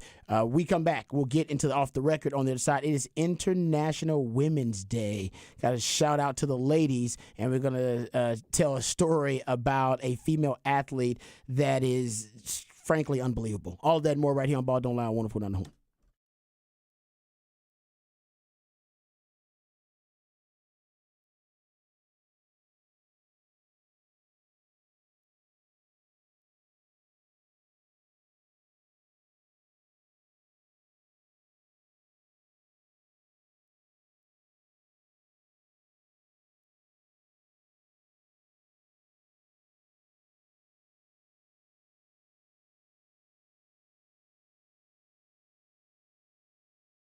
Hey, what's up, folks? Lifetime Longhorn Rod Babers here. We all know that time is money, and so do my friends over at Apple Leasing, and they're in the business of saving you both. They're going to save you a lot of time and a lot of money. They're also going to find you great value. The folks at Apple Leasing have the ability to put you in any make or model vehicle that you want. The good folks at Apple Leasing can get you the price you want, the payment you want on the car that you want, and all it takes is one phone call or one click on Apple Leasing's website, and you'll get a quote on any make or model vehicle that you want. They can even give you an estimate on the value of your trade-in right over the phone. Apple Leasing's simple interest, easy lease. It makes everything, simple, because it gives you more flexibility, which is going to give you more possibilities and options to help you find the vehicle that fits you best, but more importantly, the vehicle that fits your budget best. Inflation is out of control. It's through the roof. It's never been more expensive to buy a new car, buy a used car, buy anything for that matter. So leasing makes more sense than ever. You're only paying for the part of the car you're actually using. So call Apple Leasing today at 512-346-9977 and let them see how much money they can save you. Apple Leasing gets all the same discounts, all the same incentive that the dealers do, except my friends at Apple Leasing, they pass those savings on to you, the customer. So give them a call, 512-346-9977. That's 512-346-9977, or visit appleleasing.com. That's appleleasing.com.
All right, welcome back to Ball Don't Lie right here on 104.9 The Horn. This story, I think, is fitting on International Women's Day. So shout out to all the ladies out there. All right, girl power, lady power, whatever you want to call it. We love the ladies out there. And this is a story about McKenna Myler. Have you heard the name before? She's actually I don't know if she's a record holder, but she did something that I don't think people have ever seen before. McKenna Myler went viral back in 2020 when she ran a mile in under 6 minutes, which is in itself an extraordinary feat. Amazing. She did it while pregnant. Huh? Yeah. What? She ran a mile under 6 minutes while pregnant with her first child. And when she was 9 months pregnant with her second child, most recently, she just decided to do it again. But she did it faster than the first time. In February, the 30-year-old professional runner once again ran a race while heavily pregnant, completing her mile-long run in 5 minutes, 17 seconds. She shaved 8 seconds off her 5:25 mile she ran in 2020 during her first pregnancy. Wow. This woman is running miles and under. Hell, she's closer to 5-minute miles than she is to the 6-minute miles. 5 minutes and 17 seconds? Yeah. While 9 months pregnant? That's crazy. Did somebody try to get her arrested She's an for X-Man. being able to do that? You know, most people, I'm they're sure always looking somebody at you. probably did. Yeah. Yeah, I mean, I guess there may have been some blowback. It doesn't say in this article there's any blowback, but I'm sure there is. Oh, yeah. It says here, it said most people cheered her on and shared words of encouragement. Others questioned the safety of running that faster in pregnancy. It's important to point out that American College of OBGYNs, they says it encourages women with uncomplicated pregnancies to engage in aerobic and strength conditioning exercises before, during, and after pregnancy. No doubt. Says vigorous intensity exercise completed into the third trimester appears to be safe for most pregnancies. So wow. I'm sure there were some people that was upset, but I'm just amazed by it. I can't believe it. When did Serena Williams, how far along was she when she played in the tennis tournament when she was pregnant? She did play pregnant. She did right? play pregnant. I don't know. I wonder how far along but she was. I don't think This she woman went was that 9 late. months. Well, that's the danger part. That's what I'm saying. Like, that's why most people would have been at her, because you're done. You're not supposed. Some people can't even fly, Rod. Dude, they're not allowing you to fly. She's flying around that damn track. She was flying. Flying around that damn track is what she was doing. No doubt. Everybody's different, right? Everybody's body is different. The biology is different for everyone. That is freakish, man. It's hard enough to run a mile under 6 minutes, period, just as an athlete. When you're healthy. When you're healthy and in great shape. And this woman ran it like I said, damn near 5 minutes, 5:17. Yeah, that is amazing. What? 9 months pregnant? That is amazing. Dude, I'm sorry, man. Like, that is freakier than some of the stuff we saw at the combine. Like, that is right up there with what's his name, Nolan Smith. Yeah, that's right up there with his combine workout to me. He was freakish. That may be more freakish than the Nolan Smith thing. That is unbelievable. That is wild. I don't even know what my best mile time was. I think now I probably can run a mile under 8 minutes. I know I can. Maybe I can run it under 7. Maybe I can be right at 7. You're pushing under 7. yourself then, right? But I would be, boy, this woman would smoke me. No. Now, I'm afraid she would smoke me. She smoked all of y'all. Everybody listening to her, she would smoke all of y'all. 9 months pregnant. Yeah. That is definitely a problem. Some say it's amazing, but still questionable. No, it is. I agree. We all question. But like I said, her body, she's obviously an ex-woman, whatever you call it. She is a superhuman. There are superhumans that exist. We talked about them all week long about the NFL Combine. This woman is one of them. No doubt about it. Serena Williams is one of them. Like, you can play a sport pregnant at a very high level. That's a high level. That is the highest level. Man, I need to study this woman. Yeah. Take some DNA from her and make sure we study that later on. That's why them kids is gonna be outstanding athletes too. I wonder if the dad's an athlete. No, he's probably like, girl, what you doing? what is really going on? If he's an athlete, they got a good chance at the kid at least having some skill, getting a scholarship somewhere. He's gonna get a shot at it. He or she'll get a scholarship somewhere. There you go. So happy International Women's Day. In case you were doubting that a woman can do anything a man can do. Hello. Yeah, well, the man can't even do that. Not at all.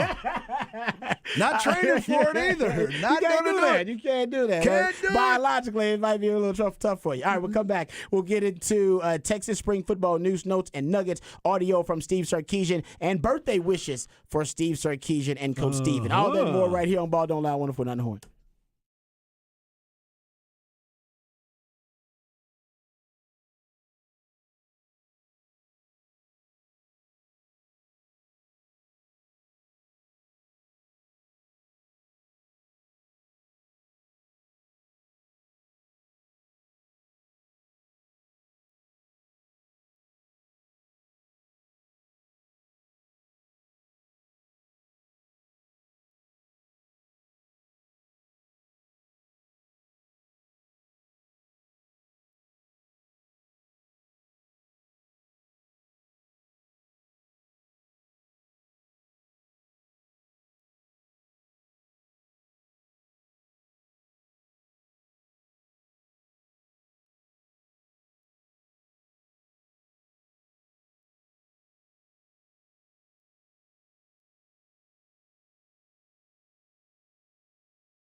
Welcome back to Ball Don't Lie right here on 104.9 The Horn. It is a midweek movie music edition of Ball Don't Lie. My man Patrick takes songs from a particular soundtrack that inspired him for one reason or another, plays those selections for us, and based on these song selections, we are supposed to gather clues and hints that lead us to the featured film of midweek movie music. And today's featured film, New Jack City. Oh, yeah. Is this the opening and the intro and the outro song of it? It's definitely the intro. This one they were singing about the cans that were on fire, like they were over there keeping their hands warm. And I thought it's one scene at the beginning of the movie where they're hanging the dude off the bridge. Remember he's hanging the dude off the bridge? Oh yeah. And then they kind of fade off, and I thought they go into this song, but I could be off about that. But anyway, New Jack City, great soundtrack. Realizing that today, I shouldn't be surprised because my man Patrick broadening our horizons always doing that, but letting us know that, hey man, even some of our favorite movies, we might not be appreciating the soundtrack as much as we should. That's definitely the case with New Jack City. All right, you can be a part of the show. Specs Text Sound, the best place to do it. 512-337-3776. You also hit us up via Twitter. Hardball Harj at Hardball Harj in the Twitterverse. Patrick Davis, the ideal-yonaire, and the real MVP is at It's Patrick Davis in the Twitterverse. All right, let's get. Oh, I'm at Rod Babers in the Twitterverse, by the way. All right, let's get to some Texas spring football news, notes, and nuggets, and we also have some sound from Steve Sarkisian that we're going to get to as well. But I want to start with everybody starting with the quarterbacks, and that's the big topic of conversation. And Sark did talk about the quarterbacks on Monday. We did play that cut where he talked about the young quarterbacks, but getting to some of the insider reports. Shout out to our good friends over at Inside Texas. They're doing some really good work covering every spring practice. My man Jeff Howe, listened to him earlier on Light the Tower, one of my favorite programs. You can catch it yourself from 10 to noon right here on 104.9 The Horn. And Chip Brown actually was on with Chad and Zay. So shout out to Horns 24/7, doing a really good job of covering the practice. So I basically kind of just, piecemealed and scrounged up a lot of the different reports that I heard from all of those different sources and just got some news, notes, and nuggets for us to cover. But one of the things that got me really excited was Bobby Burton saying the footwork of Quinn Ewers was noticeably improved. Honestly, if I had a little nugget, and I got a ton of random nuggets here, that one really got me excited because that's one of the basic issues that came back to haunt Quinn. I remember you talking about it really early on Harj last year as a quarterback back in the day yourself. And people don't, Harj got offered scholarships to play quarterback at the college level. Yeah. Don't let the smooth taste fool you, man. He chose he wanted to go to the league, all right, and he wanted to go to majors and make some straight cash, homie. Too bad they didn't have NIL there. Woo! The man might have been playing two sports over at Texas, but he got offered to play college quarterback too. He was a great athlete. But anyway, I digress. That's why when I refer to man play quarterback, he did see one of the first people that pointed out to me that footwork for Quinn was just horrendous. Yeah. And that was before it actually came back to haunt him. He was still making beautiful throws, but he's like, man, the footwork actually doesn't line up with the throws all the time. It looks a little lazy, and I think it came back to haunt him hard. My man Bobby Burton is saying one of the things he noticed that you can tell that it is noticeably, and not saying it's fixed, noticeably improved. So it definitely was a point, is a priority for him in the offseason. Yeah, and it's something, too, that I believe that he understood, too. Because as a competitor, you go back and try to find things that you could have been better at. And I'm sure that they had the conversations. That's where A.J. Milwee needed to come back into play and be like, look, man, here's some of the things that we saw that changed your delivery. And maybe some of that, too, goes back to the fact that he got hurt. That's very true. And he tried to make an adjustment and compensated another way where he was miscalculating certain things. But there were things that we saw in the very beginning, and you and I would talk about it. Wasn't always on air. We would talk about it personally. But one of the main things was, hey, man, his delivery is going to be lacking later when he really has to make a throw. Because you can get away with it on certain things, short screens, some bubble screens, getting the ball to the running backs out of the backfield, you can do that. But when you got to drive a ball down the field where you've had success because your arm has been so good, your arm is still good if you use the fundamental part of it to make sure that you make it a deliberate throw.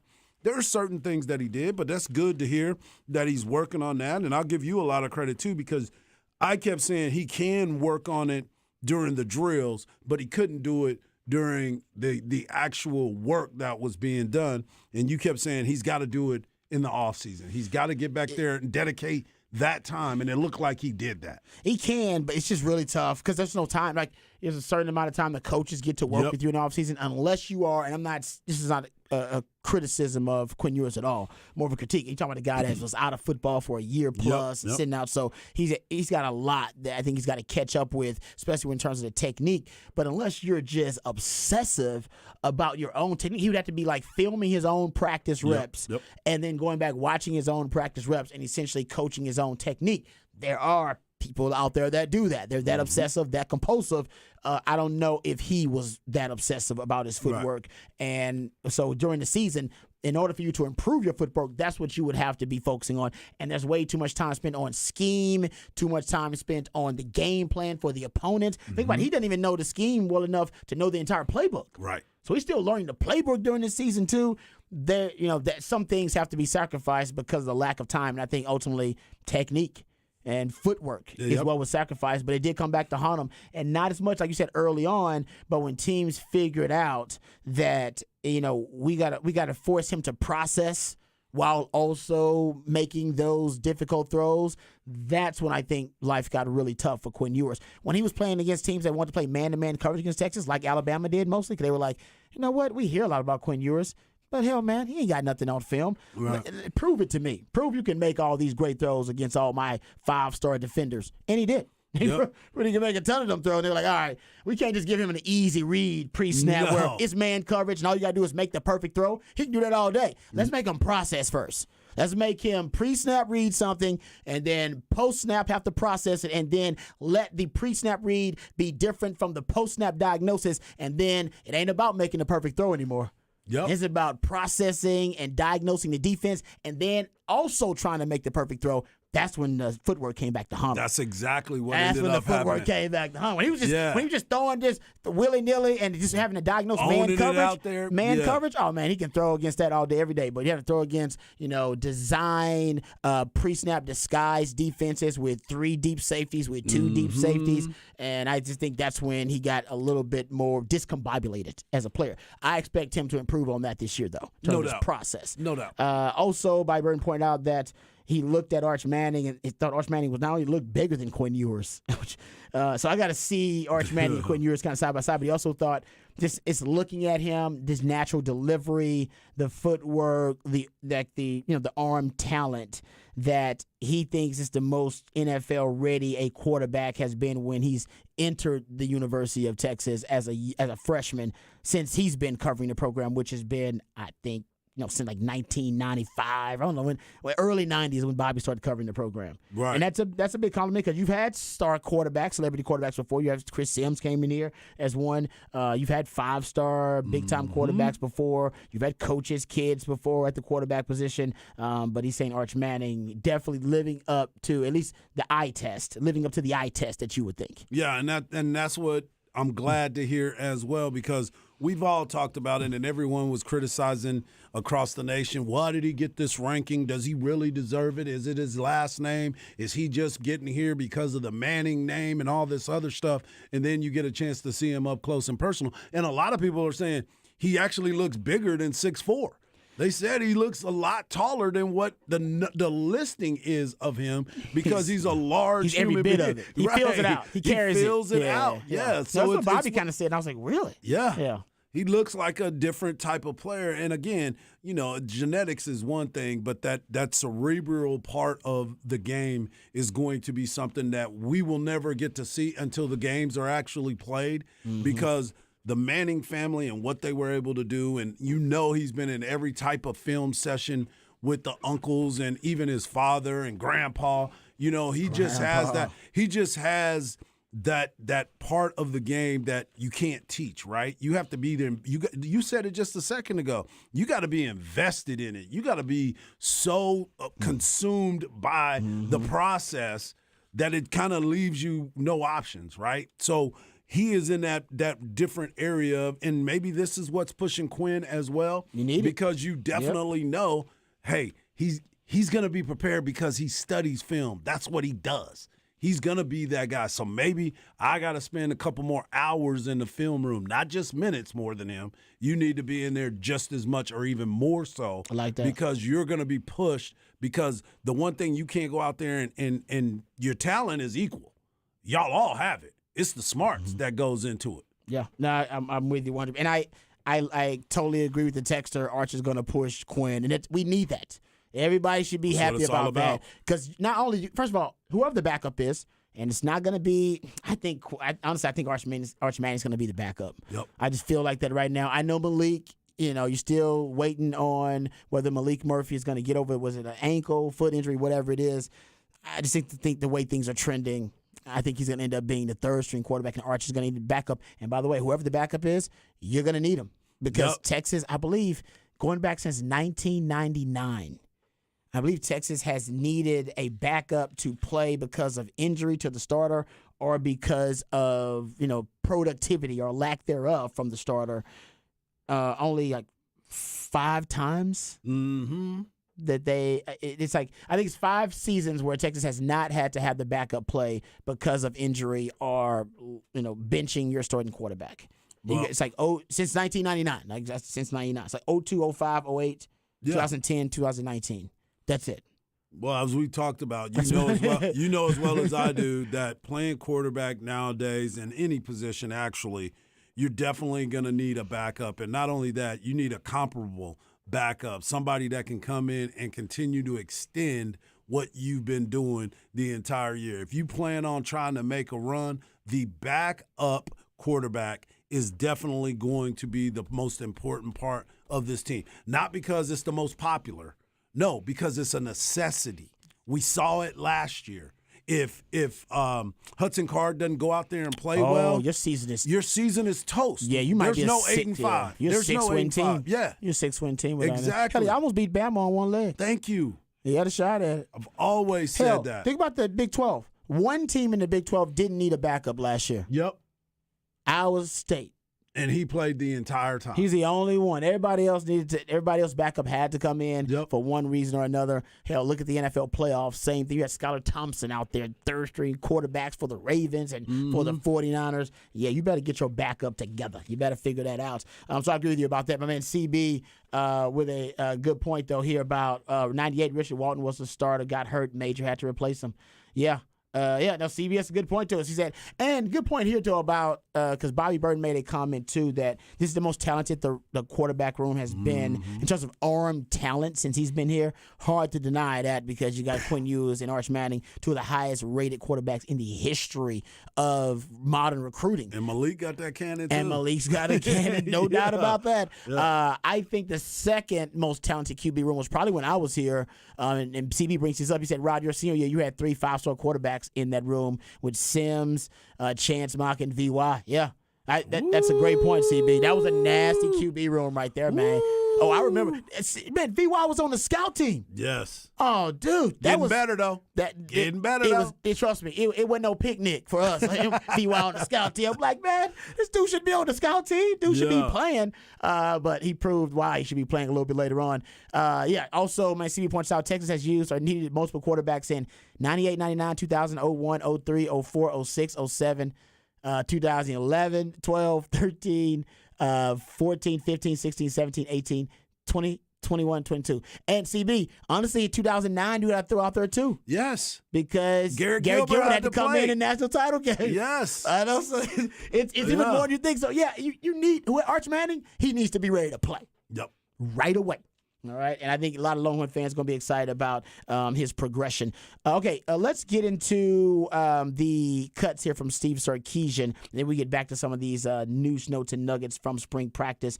Sark was asked about Savion Red, actually, and I love this cut because I have been pounding the table and preaching about positionless football for like 5 years now. Now it's a popular term. Now you hear it all over the place. But anybody who's listening to me knows I've been talking about it for a long, long time. And love to see things we've been talking about for a long time come to fruition. It's great. We're just tracking as a football theorist where the game is going. And I've been talking for a while. I would love for Steve Sarkisian to start adopting some of the principles of positionless football. And he's been really good about being progressive and on the cutting edge of certain concepts, right? When I was preaching, hey, we need more two tailback sets, Sark showed you a lot more two tailback sets. So he's been one of those coaches that's been willing to evolve with the game. And that's why he's bringing in. He had Kyle Shanahan's coming in for his coaches clinic this year, and that gets me excited too because nobody specializes in majors in positionless football like Kyle Shanahan. Exactly. He's the dean of positionless football. We're talking about Deebo Samuel, the way he uses him, Kyle Juszczyk, his tight end, the way he uses Kittle. I mean, he's got Christian McCaffrey now. He loves it all over the field. He wants to be basically the NFL's version of a Rubik's Cube. You can't solve it. There are, 530 million quintillion, if you will, different combinations he can throw at you because of the versatility. Here is Steve Sarkisian being asked about Savion Red, but listen how deep he goes into deep down the rabbit hole here, describing how they want to use him and his vision for him, and he says everything except the key phrase, positionless football.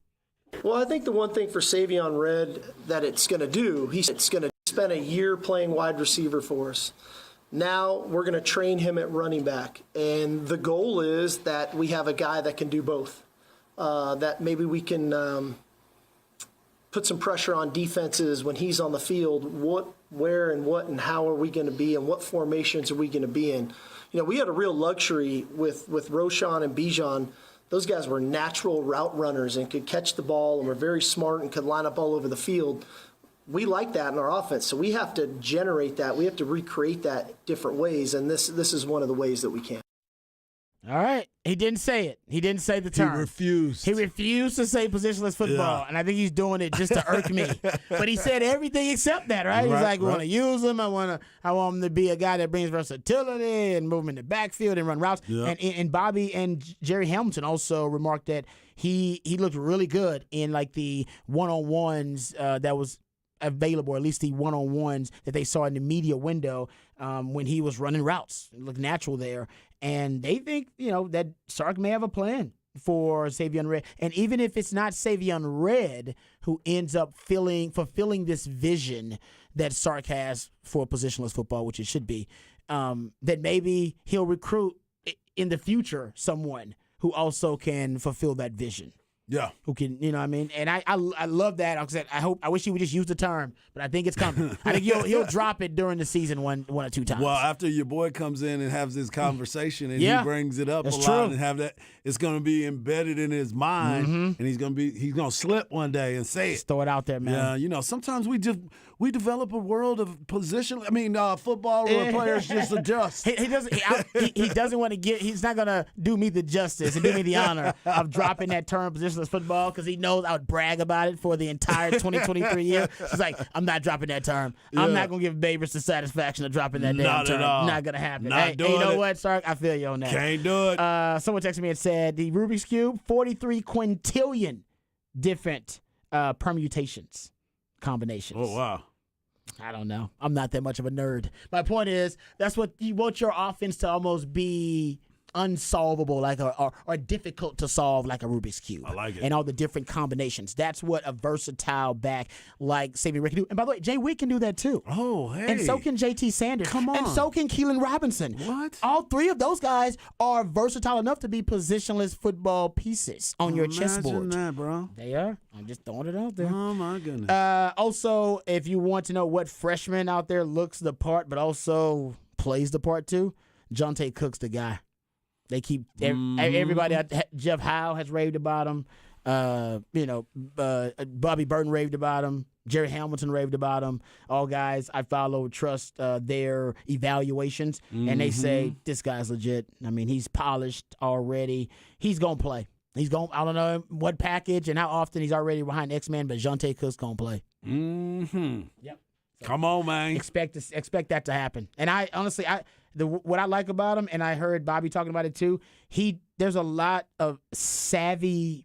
There's a lot of savviness, I guess, overall to his skill set. He does things like come back to the football on routes, which is usually something you got to yell and scream at young receivers to. Come back to the football. Don't leave your quarterback out the drive. Come back to the football. Fight for the football. He does a lot of those things naturally. Yep. And I think that's what they really like about his skill set too. Dig it. Another guy to keep your eye on potentially, your boy Ryan Watts. They said he is swole. Like Ryan Watts basically has been in the gym all damn offseason. I hope he's been running too. I'm sure he has. Because he might be too swole. Now, listen, the boundary corner, which is where he's going to play, it's important because I think he wants to basically be able to cancel out and erase players with his bump and run technique. Yeah. That's why he wants to be powerful. Get him out I get that my route. hands on That's you, right. and you are canceled. You are not going to be a part of this route today. Yes, the quarterback's going to look away from you as soon as I get my hands on you. Because it's taking you way too long to get free. I like that, but the Kim Kardashian, Nicki Minaj, Serena Williams size, Cardi B size, Megan Thee Stallion size butt is, I question his hip. He doesn't have great hip fluidity. He has tight hips, not loose hips. And sometimes you can get too swole and then maybe not be able to move, not be as agile. So I do wonder about that. As long as he's keeping, the twitchiness, Yeah. so he's keeping his quick feet and working with his hips to make them fluid, I'm fine with him getting big. Because honestly, that's how Quentin Jammer was. Quentin Jammer was huge. He had 36-inch pythons, long arms, but Quentin Jammer never had fluid hips. His hips were tight. Yeah. Got drafted in the top 10. But once he got his hands on you,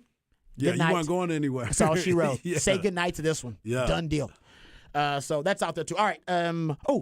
There's one more of the cut. We'll play that in Rod's rant of the day. There's another cut from Steve Sarkisian. I think it's really good, and it's about the two areas that they need to improve on the most this spring and this offseason. So we'll get to that coming up. But next segment in Rod's rant of the day, I do want to have the conversation about dual threat quarterbacks, the greatest dual threat quarterbacks of all time, how you define those dual threat quarterbacks, and why Lamar Jackson has solidified himself as arguably the most unique talent to play the quarterback position in the NFL. I'll explain right here on Ball Don't Lie on 104.9 The I Horn. like it.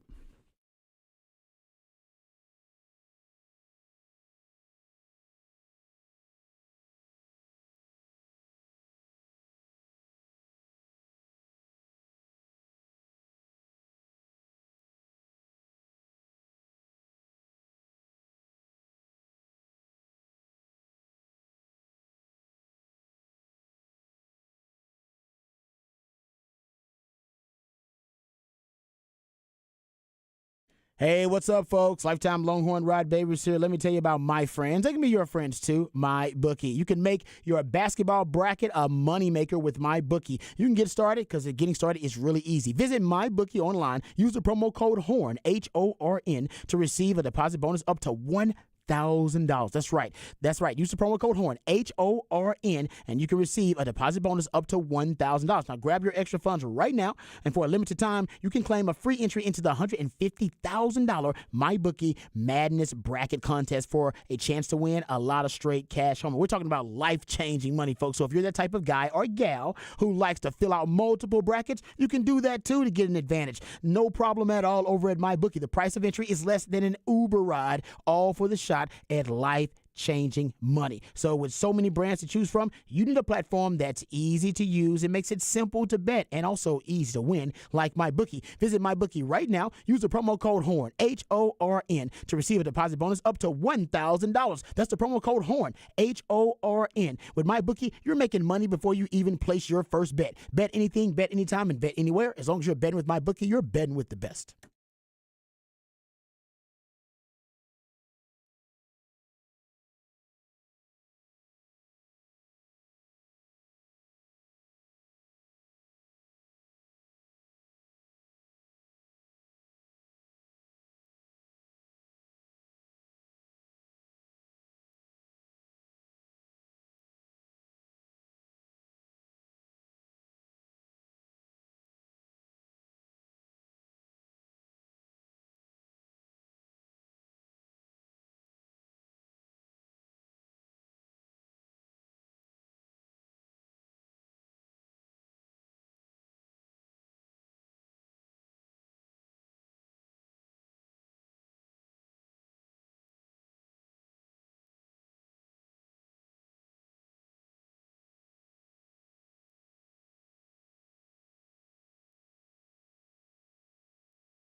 All right, welcome back to Ball Don't Lie right here on 104.9 The Horn. I want to talk a little bit about just dual threat quarterbacks, period. Obviously, Lamar Jackson being a dual threat quarterback himself, it's becoming more of a common occurrence and a common thing in the NFL where teams are investing in what can be described as a dual threat quarterback. Now, everybody's got a different definition of a dual threat quarterback.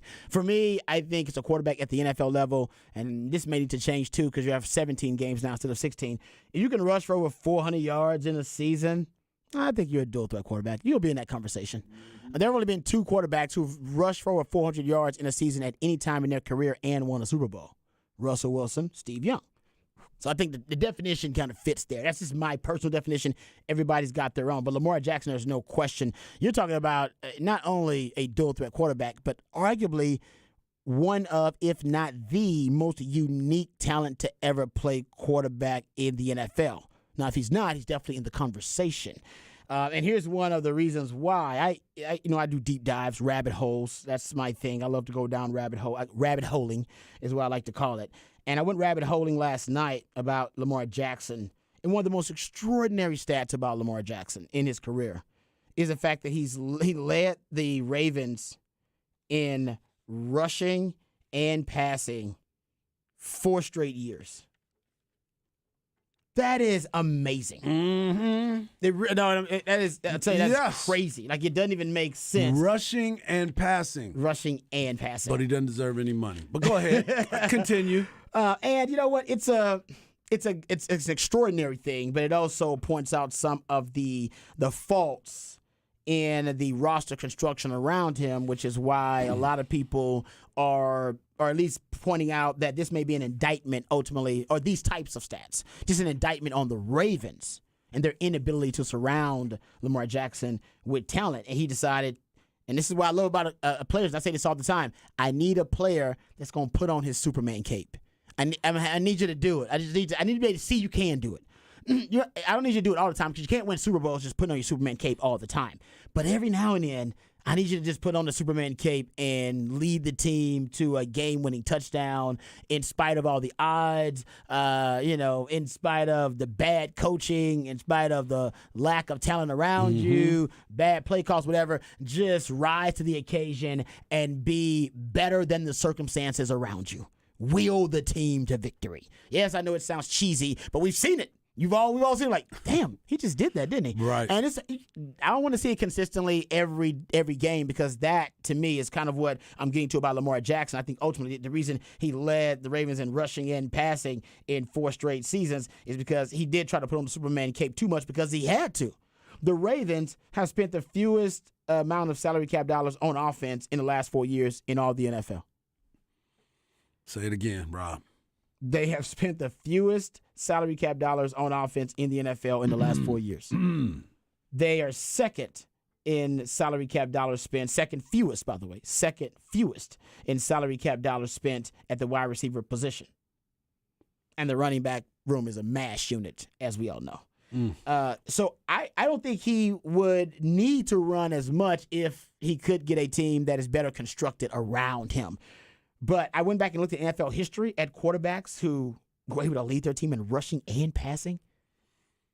And not just, but 4 straight years, but do it in rushing passing. What I found 13 players in NFL history, pre-Super Bowl era, and obviously post-Super Bowl, so post-Super Bowl era as well. And I found 13 players who can be in this conversation. But if you go look at the guys like Charlie Trippy, Robin Tote, Al Darrow, Lenny Moore, those are guys who are pre-Super Bowl era. And Lenny Moore did it in 1960 for the Colts. Darrow did it for the Jets in 1960. Robin Tote, he did it a ton, actually. He did it in four different seasons. He did it 51, 52, 56, and 58. And Charlie Trippy did it in 51 and 52. But then you get into the Super Bowl era where the NFL much more modernized. So a lot of those statistical records that happened prior to the Super Bowl era, a lot of those could be explained away with, style of play, with the era that they were living in, that kind of stuff. So, and for more modern times in the Super Bowl era, you look at Bobby Douglas, did it in 1972. Randall Cunningham. Dope. He did it. This is why Lamar Jackson is indeed unique. Randall Cunningham is the only other player that's done it in 4 consecutive seasons. He did it in 87, 88, 89, and 90. He led the Eagles in rushing and passing. That's freaky. McNabb did it in 2000. Cam Newton did it twice. Russell Wilson did it in 2017. Josh Allen did it in 2018. Ryan Fitzpatrick's even done it, which is crazy. So one of those things is not like the other. Jalen Hurts did it in 2021. And then you got Lamar Jackson. 4 straight seasons leading the team in rushing and passing. So that's just crazy to me. That is unbelievable. And that's how unique he is. And I think a lot of that is he's been almost forced to put on his Superman cape way too much because the Ravens, the truth is, they've been cheap about building a team around them. And there are certain things in life that you should not skimp on, right? Don't get the cheap condoms, all right? Condoms is something you probably should try to get the best brand possible, all right? Spend the money on that. The cheap surgery is also not good. Don't listen to anybody trying to get you 2-for-1 on an laser eye surgery or something. That ain't good. That ain't worth it. Don't do that. All right, don't skimp on that either. And, some things, like I think if you're an NFL team and you find out you got an MVP caliber quarterback, no matter what their skill set is, man, don't skimp on the supporting cast. I mean, this guy's he's proven that he's an MVP. Don't skimp. Don't be the team that decided to skimp on the supporting cast. 'Cause to me, that's not frugal. That's cheap. And there is a difference. Thank you. Difference between my dad was a very frugal man, but oftentimes he would go into the cheap kind of section of things. He would wander over into being cheap, and you can do that. You can go heard his wallet open and went. Yeah, he had one of those. Yeah, exactly. He had one of those. Yeah, he had the Velcro wallet too. On it, that's right. You could actually hear it came open. He never wanted to open that damn Velcro wallet. And I didn't hear it open very often either. But yeah, that's the difference between being cheap and being frugal. And I don't criticize frugality. That is something that you should encourage. That's being a responsible, responsible with your money. That's being a responsible GM in terms of the NFL. But when you find out you got like I said, a MVP caliber quarterback, who's, by the way, was a unanimous MVP. The second time it had happened in NFL history, it was unanimous. Don't get me started on that, You got a unanimous MVP who is as young as Lamar Jackson was. How old was he when he won MVP? 24? Because he's 26 now. Thank you. How old was he when he MVP? He was a 23-year-old He was 24 MVP. or something like that. So young. At that time, the Ravens should have been, all right, guys, let's go. It's it. Let's build around him. Let's go make the trades. Let's do everything we can to maximize this window, and let's not be cheap about it. Ridiculous. But they were. They were cheap. I listen, Lamar Jackson has got some responsibility in this whole negotiation going haywire and starting to hit a downward spiral. Him not having an agent is a big part of that. But don't get it twisted, man. The Ravens, that was cheap. Yeah. I would say be frugal. That's fine. Be fiscally conservative, whatever. Don't be cheap. Cheap. They were cheap when they had a 24-year-old MVP and they decided, nah, you know what? Let's pinch some pennies here. Yeah. Let's not push it. Well, and it's the Ravens. So they went, what's our model? We don't pay a quarterback, we pay our defense. And we build a really good defense. And then you have a 24-year-old rookie, you have a 24-year-old quarterback who's an MVP, and you don't think, hey, man, we should probably focus on offense some because that's what we have, as opposed to overpaying some of these defensive players who aren't earning it, and we're overpaying them to keep them on the roster, and then we're not able to bring in new defensive players really because we're overpaying some of these other defensive players, and we're just going to continue this cycle of an okay defense now and never try and help our offense. We never pivoted when we realized we got lucky and hit the lottery on the draft. Ding. Exactly. And that's where you go, you're not – because it's not like these teams don't spend money. They just decide they're going to keep spending the money on the – like their secondary makes as much money. Their secondary makes twice as much money as their wide receivers. They have in the last 4 years, the second fewest salary cap dollars spent on the wide receiver position in the NFL. they have spent the fewest salary cap dollars on offense in the last 4 years of any team in the NFL, and that is with an MVP caliber quarterback in his early 20s. Come on, man. And So, to hire coaches and to Well, hire you need to go get somebody I think John Harbaugh is a hell of a coach. He's one of my favorite coaches in the league, and he is a damn good coach. But keep in mind, when the switch from Ozzie Newsome to DeCosta is probably changed a lot everything. more impactful than we are willing to give it credit for. Sorry, Patrick, go ahead. Yeah, and I mean, it's the fact of, hey, you run too much. Let's keep hiring running offensive coordinators who are going to make you run and not hire. That's you. You are making him run too much. You are calling the plays. It's not like he's pulling out of everything and just running the ball, or everything's a pass play and he goes and runs. You are calling. You've literally hired coaches with the game plan of let's run Lamar Jackson as much as we possibly can. And then you go, well, now we don't think you're going to play. You're like, so why would I want to stay? Why would anyone want to stay in a position where you're saying what we'd really want from you is this? You're a MVP caliber player, and what we want from you is to shorten your career by into a quarter to help us out. Could you take less money, and we're not going to help you out? Why do you want to leave? How are we the jerks in this? And by the way, even with them spending the fewest amount of dollars on offense to build him a supporting cast, they still went 14-2, 11-5, 8-3, 8-4. So I mean, and they probably win double-digit games in those other years if he doesn't get hurt. Right.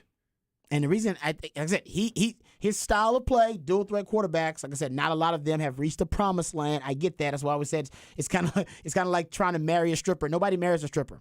Less than 10% of strippers are married because nobody wants to actually marry the stripper. Why? Well, we can get into that. Nobody wants to take the stripper home to meet mom and tell her, hey, what do you do for a living? She's a stripper. You marry the woman after she gets done She's stripping. in an entertainment After business. she's in nursing school or she's become a dietitian or whatever she's studying while she's stripping. That's kind of reminds me of being a dual threat quarterback. Nobody wants to really invest in a dual threat quarterback and go all in because they don't want to take the dual threat quarterback home to meet mom. You get my point, right? Because everybody thinks it's a risque lifestyle to be a dual threat quarterback. Too risque to invest in. Just like marrying a stripper might be too risque for you to marry at the time. And that lifestyle's a little too risque. Too much going on for me. I needed it to be a little bit more settled. That's the same anxiety teams are getting about dual threat quarterbacks. They do. Sark mocks dual threat quarterbacks all the time. Yep. Every time we bring up quarterbacks running, remember last year or 2 years ago with Casey Thompson, Nelson Card, he would mock it and say, that's not really our thing. We minor in that. We don't major in the quarterback run game. There's still people that are at least offensive minds that think that is ridiculous to have your quarterback running that much.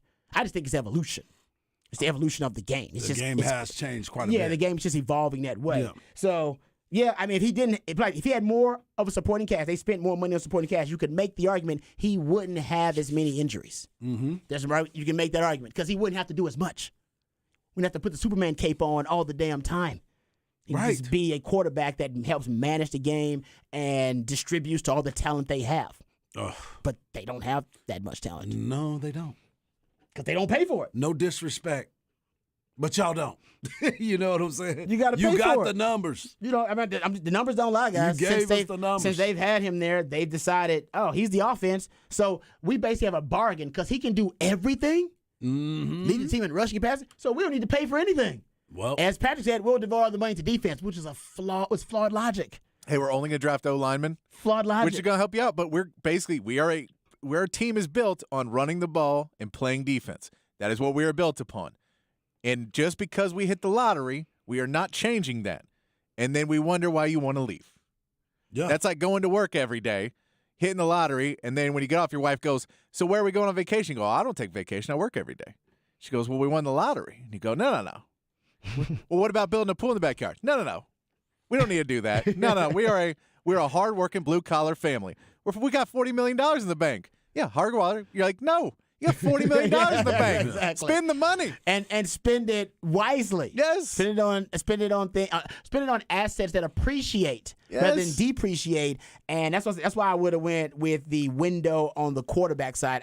Once you figure out he's an MVP and he's an elite quarterback, you go all in to give him all the weapons he needs. Thank and then you. you figure out defense pretty much. You figure it Yes, out. it'll figure yeah, it we'll out. figure it out. But right now, we have one of the most unique, if not the most unique talent to ever play quarterback in the NFL, and nobody's got him figured out. And by the way, that's what happened. Remember, Sean McVay famously said, there's no way to prepare for Lamar Jackson. He runs a 4-3 at the quarterback position. We've never really seen it. And for the few times that it has happened, your Michael Vicks of the world, maybe your Randall Cunninghams of the world, how many of those guys exist on a roster for an NFL team? Because I got to put together a team for, the scout team. Right. And our scout team needs a quarterback that can replicate or simulate a 4-3 that can also throw at an MVP level like Lamar Jackson. Never. And Sean McVay said they don't exist. Exactly. I'm like, so when never. my players see Lamar Jackson on the field, it's the first time they've ever seen anything like it. And it takes them about a quarter and a half to get used to speed like that at that position because they've never seen it in practice. Most of them have never seen it in the game. Yeah. And the Ravens didn't use that enough, in my opinion. She went all in because it was so unique. What I always say, how do you separate yourself in the NFL? What do? You have to have something unique. A concept, a design, an offense, a play, cash over cap like the Rams, whatever it is. You have to be doing something that separates you from the Eagles with their the push. The tush push, whatever it is. You got to be doing something different than everybody else that separates you because the rest of the league, they will catch up. It's a copycat league. It just takes them about a couple of years. They'll sit in a dark room somewhere for hours at a time, and they will figure you out. It's their job. But while you got that advantage, you better maximize it. And they did not. They wasted it. They wasted it. All right. Couldn't agree more. All right, we'll come back. We'll get into Austin FC. Speaking of wasting it, Austin FC loses on the other side right here on Ball Don't Lie. 104.9 Horn.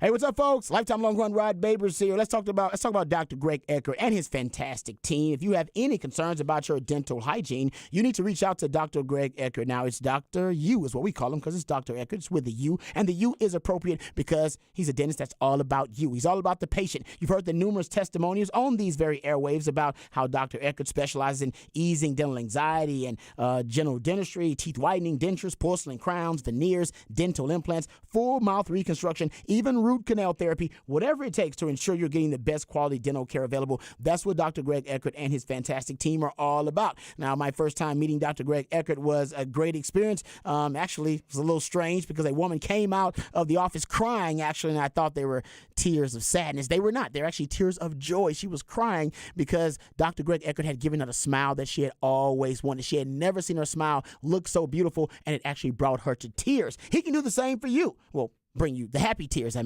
give you a brand new smile in just one day, permanently secure to your dental implants, no time spent without teeth. You'll get temporary fixtures and they complete your permanent smile, and you'll smile again with confidence and eat freely without pain or discomfort. We're talking about a lifelike permanent solution. So if you've been told your teeth need to be replaced, call Dr. Greg Eckert today to learn about this revolutionary alternative to dentures. A brand new smile in just one day. Sounds too good to be true? It's not. It's just Dr. U. 512-345-3166, 512-345-3166, dreckert.com. DRUECKERT.com.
A little iced tea.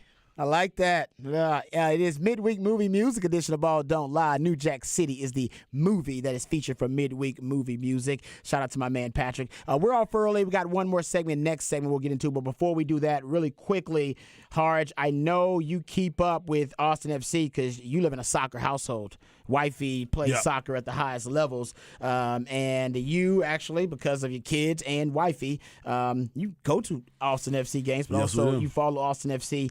They've gotten off to a bit of a rocky start, and their CONCACAF Champions League debut has got a lot of Austin FC fans, I don't know what's the best way to describe this, anxious, freaked out for some of them. They lost to essentially, it was a Haitian team.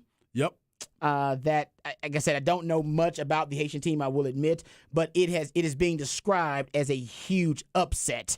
And that Austin FC was supposed to win this game, but Josh Wolf didn't prioritize it because he did not even – actually, a lot of his stars didn't even travel. Correct. Sebastian Driussi, Alex Ring didn't even travel, among others. And then he also heavily rotated the players who did actually make the trip. So he didn't prioritize. A lot of people think he's just saving the legs for the Saturday matchup that they have with Real Salt Lake. Correct. And rather than focusing on the CONCACAF matchup with the Haitian club Violet, I believe is it? Yeah, Violet? and they did it over in the Dominican Republic. They don't even have a field.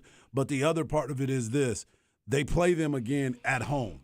On the 14th. On the 14th. Yes, so they already have a game plan. So I'm sure that all those guys are going to be able to play their regular starters. What Josh Wolf had told us from the very beginning, he was going to be able to send those other players over there because it was an opportunity for them to play against their competition. Now, him thinking that and the performance that they had, I didn't think that was part of the process. I didn't think that was going to be part of his thought process. I think he thought they could go out there and win with using some of the backup players and guys that don't get to play that much. That's where I think he failed everyone, and I think he's going to learn from that. It's a dang coaching mistake. It's a dang coaching mistake. Okay, now, mistake. you say they lost 3-0 to this Violet team. Now, does that matter? The points, of course, that come back in the CONCACAF? They need to win 4-0 the next So game. not exactly. So right, that's my point. right. It's like, well, yeah, you look. Okay, right. I agree with his theory, or at least his method in theory, I should say. Thank you. But why, if you lost 3-0, which is kind of like getting blown out in the soccer world, now you got to make up for that, and you got to win by a certain amount in the next matchup. What if they lost just 1-0?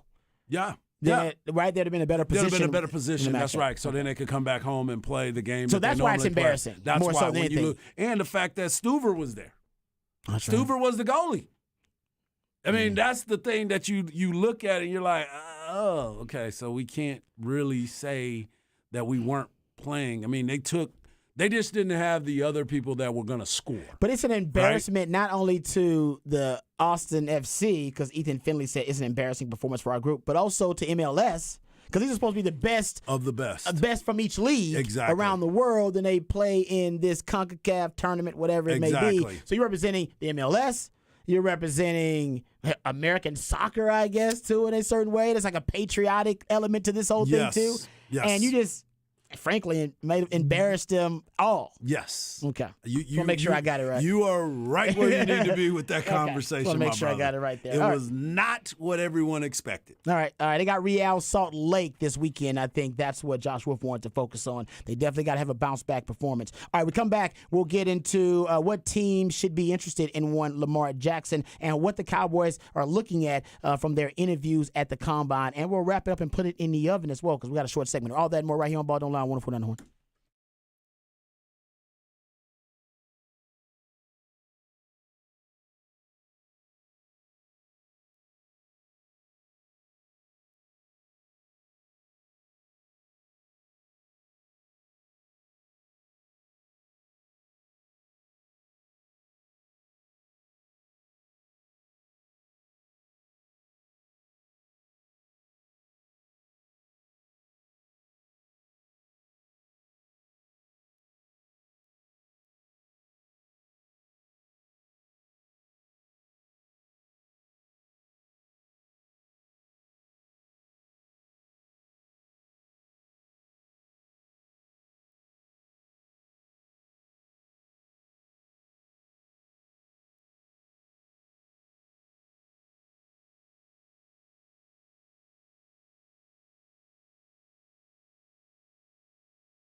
I remember this scene in New Jack City as well. Not PG-13. Yeah. But it was still a damn good scene. Yes, it was. And made an impression on a young teen. Was I a teenager when No, this came you out? was. He said 1991 is when it came I was a out. preteen. You was a preteen. I should have been watching that.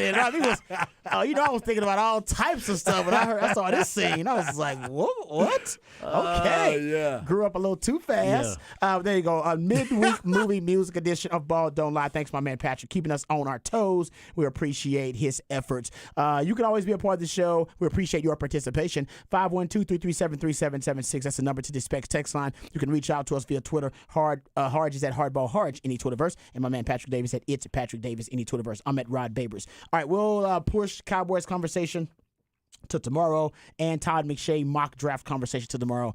It ain't going anywhere. Right. It's The still mock gonna draft be will there. be there. We talked a lot about Lamar Jackson today. I'll just ask you guys this before, because I know we're really close to it and we're getting ready to get out of here. How do you think the Lamar Jackson story ends? Ugly. Give me your Ugly. Give me your best. Just give it to me real quick. How do you think it ends? With the Ravens?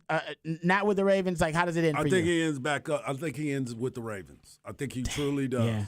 And that's why I'm saying it's an ugly situation. And if I'm him, I'll accept it's almost like the Kirk Cousins situation, right? Every year he was on the franchise tag. And every year he made top dollar. He did. The entire time. And he bet on himself every single year. And Kirk Cousins has accumulated so much money because it's all guaranteed per year. And he's going to put himself in there. Now, we all want the longevity. I totally get it. I think he deserves longevity. But if they're going to play this game with him, because next year they can't put him on the franchise tag. No. Because he's had both. Yeah. So I play it out, and then I'm a free agent, and they get nothing. Yeah, I'm with you on that. I think right now it's trending toward him ending back up with the Ravens. He needs one team to offer him a fully guaranteed deal, and right now I just don't see a team doing it. No, I think he ends up back on the Ravens. I wouldn't be surprised if he sat out the year, though. I would discourage that. If I was would him. discourage it too, Yeah, but I would don't do discourage doing it without an agent. So That's true. we will see. Yeah. His career and his legacy, him sitting out 1 year. Oh man, in his prime like this too. No, I agree. I don't you're want right. to see him sit out a year, but I could On see principle, him. on I could see him principle, you basically said. going, "Y'all colluded to keep me away from getting the contract. You will not let me leave. I will never play another down for He's the gonna blow it up. Baltimore Ravens." Yep. Yeah, he's gonna blow Like you it can up. just simply say, "Go, you guys are actively holding me down. I'm not going to reward you for it." It's the kamikaze option for him. Yeah, so you can trade me. You can do whatever. I'll go play for someone else. Yep. He's like, but we I all ain't playing lose. for you ever He's again. like, we all lose. Yeah. I lose, you lose, the team loses, fans lose. This is everybody loses scenario. It depends what's been said in that room to his face. Right. That's why I've been saying it the entire Harge time. has been saying it. From the very beginning, this was going to be a bad situation because you are now the only person that is in that room getting told how bad you are to your face and why I'm not going to pay you that money. And to the texter who asked if I regret not picking the Lions, that is my gift to every Lions fan out there that I didn't pick them. Hey, I'm a Lions fan. Yeah, eh? it's my gift. My Hey. gift is my curse not being placed upon that team. Exactly. I love it. Hey, I don't love worry. it. Hey, you know what? The Raiders still need a damn quarterback. They do, but I know, they what are the not hell? in the hunt. Because they don't have crazy. They're money going to call either. it Tom Brady when he's 55 years old and hope that helps him out. Because you know why? We don't need quarterbacks. Everybody been talking about quarterback situations. No, about Will how Levis is bad- going to be better. Don't worry. I know. Exactly. No, it's the mystery box. They'd rather have the mystery box of the Every draft time. than have Lamar Jackson, a proven commodity. You want behind door number 1 or door number 2? Mystery right boxes. here's a brand new car, but you never know what's behind that door. Mystery you got box. a bag of peanuts. mystery box, man, is always exciting. Exactly. All right, what you got on tap tonight, Harge? I'm going to go and hang out with the fam because I've been so busy, so I'm going to go do that. Son's got basketball stuff, so I'm going to do that. But I'm also going to be following Texas baseball. First pitch, 6:30. Tom Barfield and Ty Harrington on the call. They will be taking on Mercer. Surprise, surprise. Nice. Ace Whitehead, starting pitcher tonight. Hope he lives up to his nickname. What you got on tap, Patrick? Big 12 tournament kicks off tonight. Couple games. See who Texas plays tomorrow. Oh, that's going to be fun. All right, so we'll talk a lot of Texas basketball tomorrow. We'll also get back to some of the NFL news, notes, and nuggets. Tomorrow, also, we're off a little bit early, so all week long, man, we got short shows. That's I right. want to thank all you guys for your participation. Remember, the revolution will not be televised. Talk about it right here on Ball Don't Lie. We love you guys. We mean that. Take care of yourselves. More importantly, take care of each other. Peace.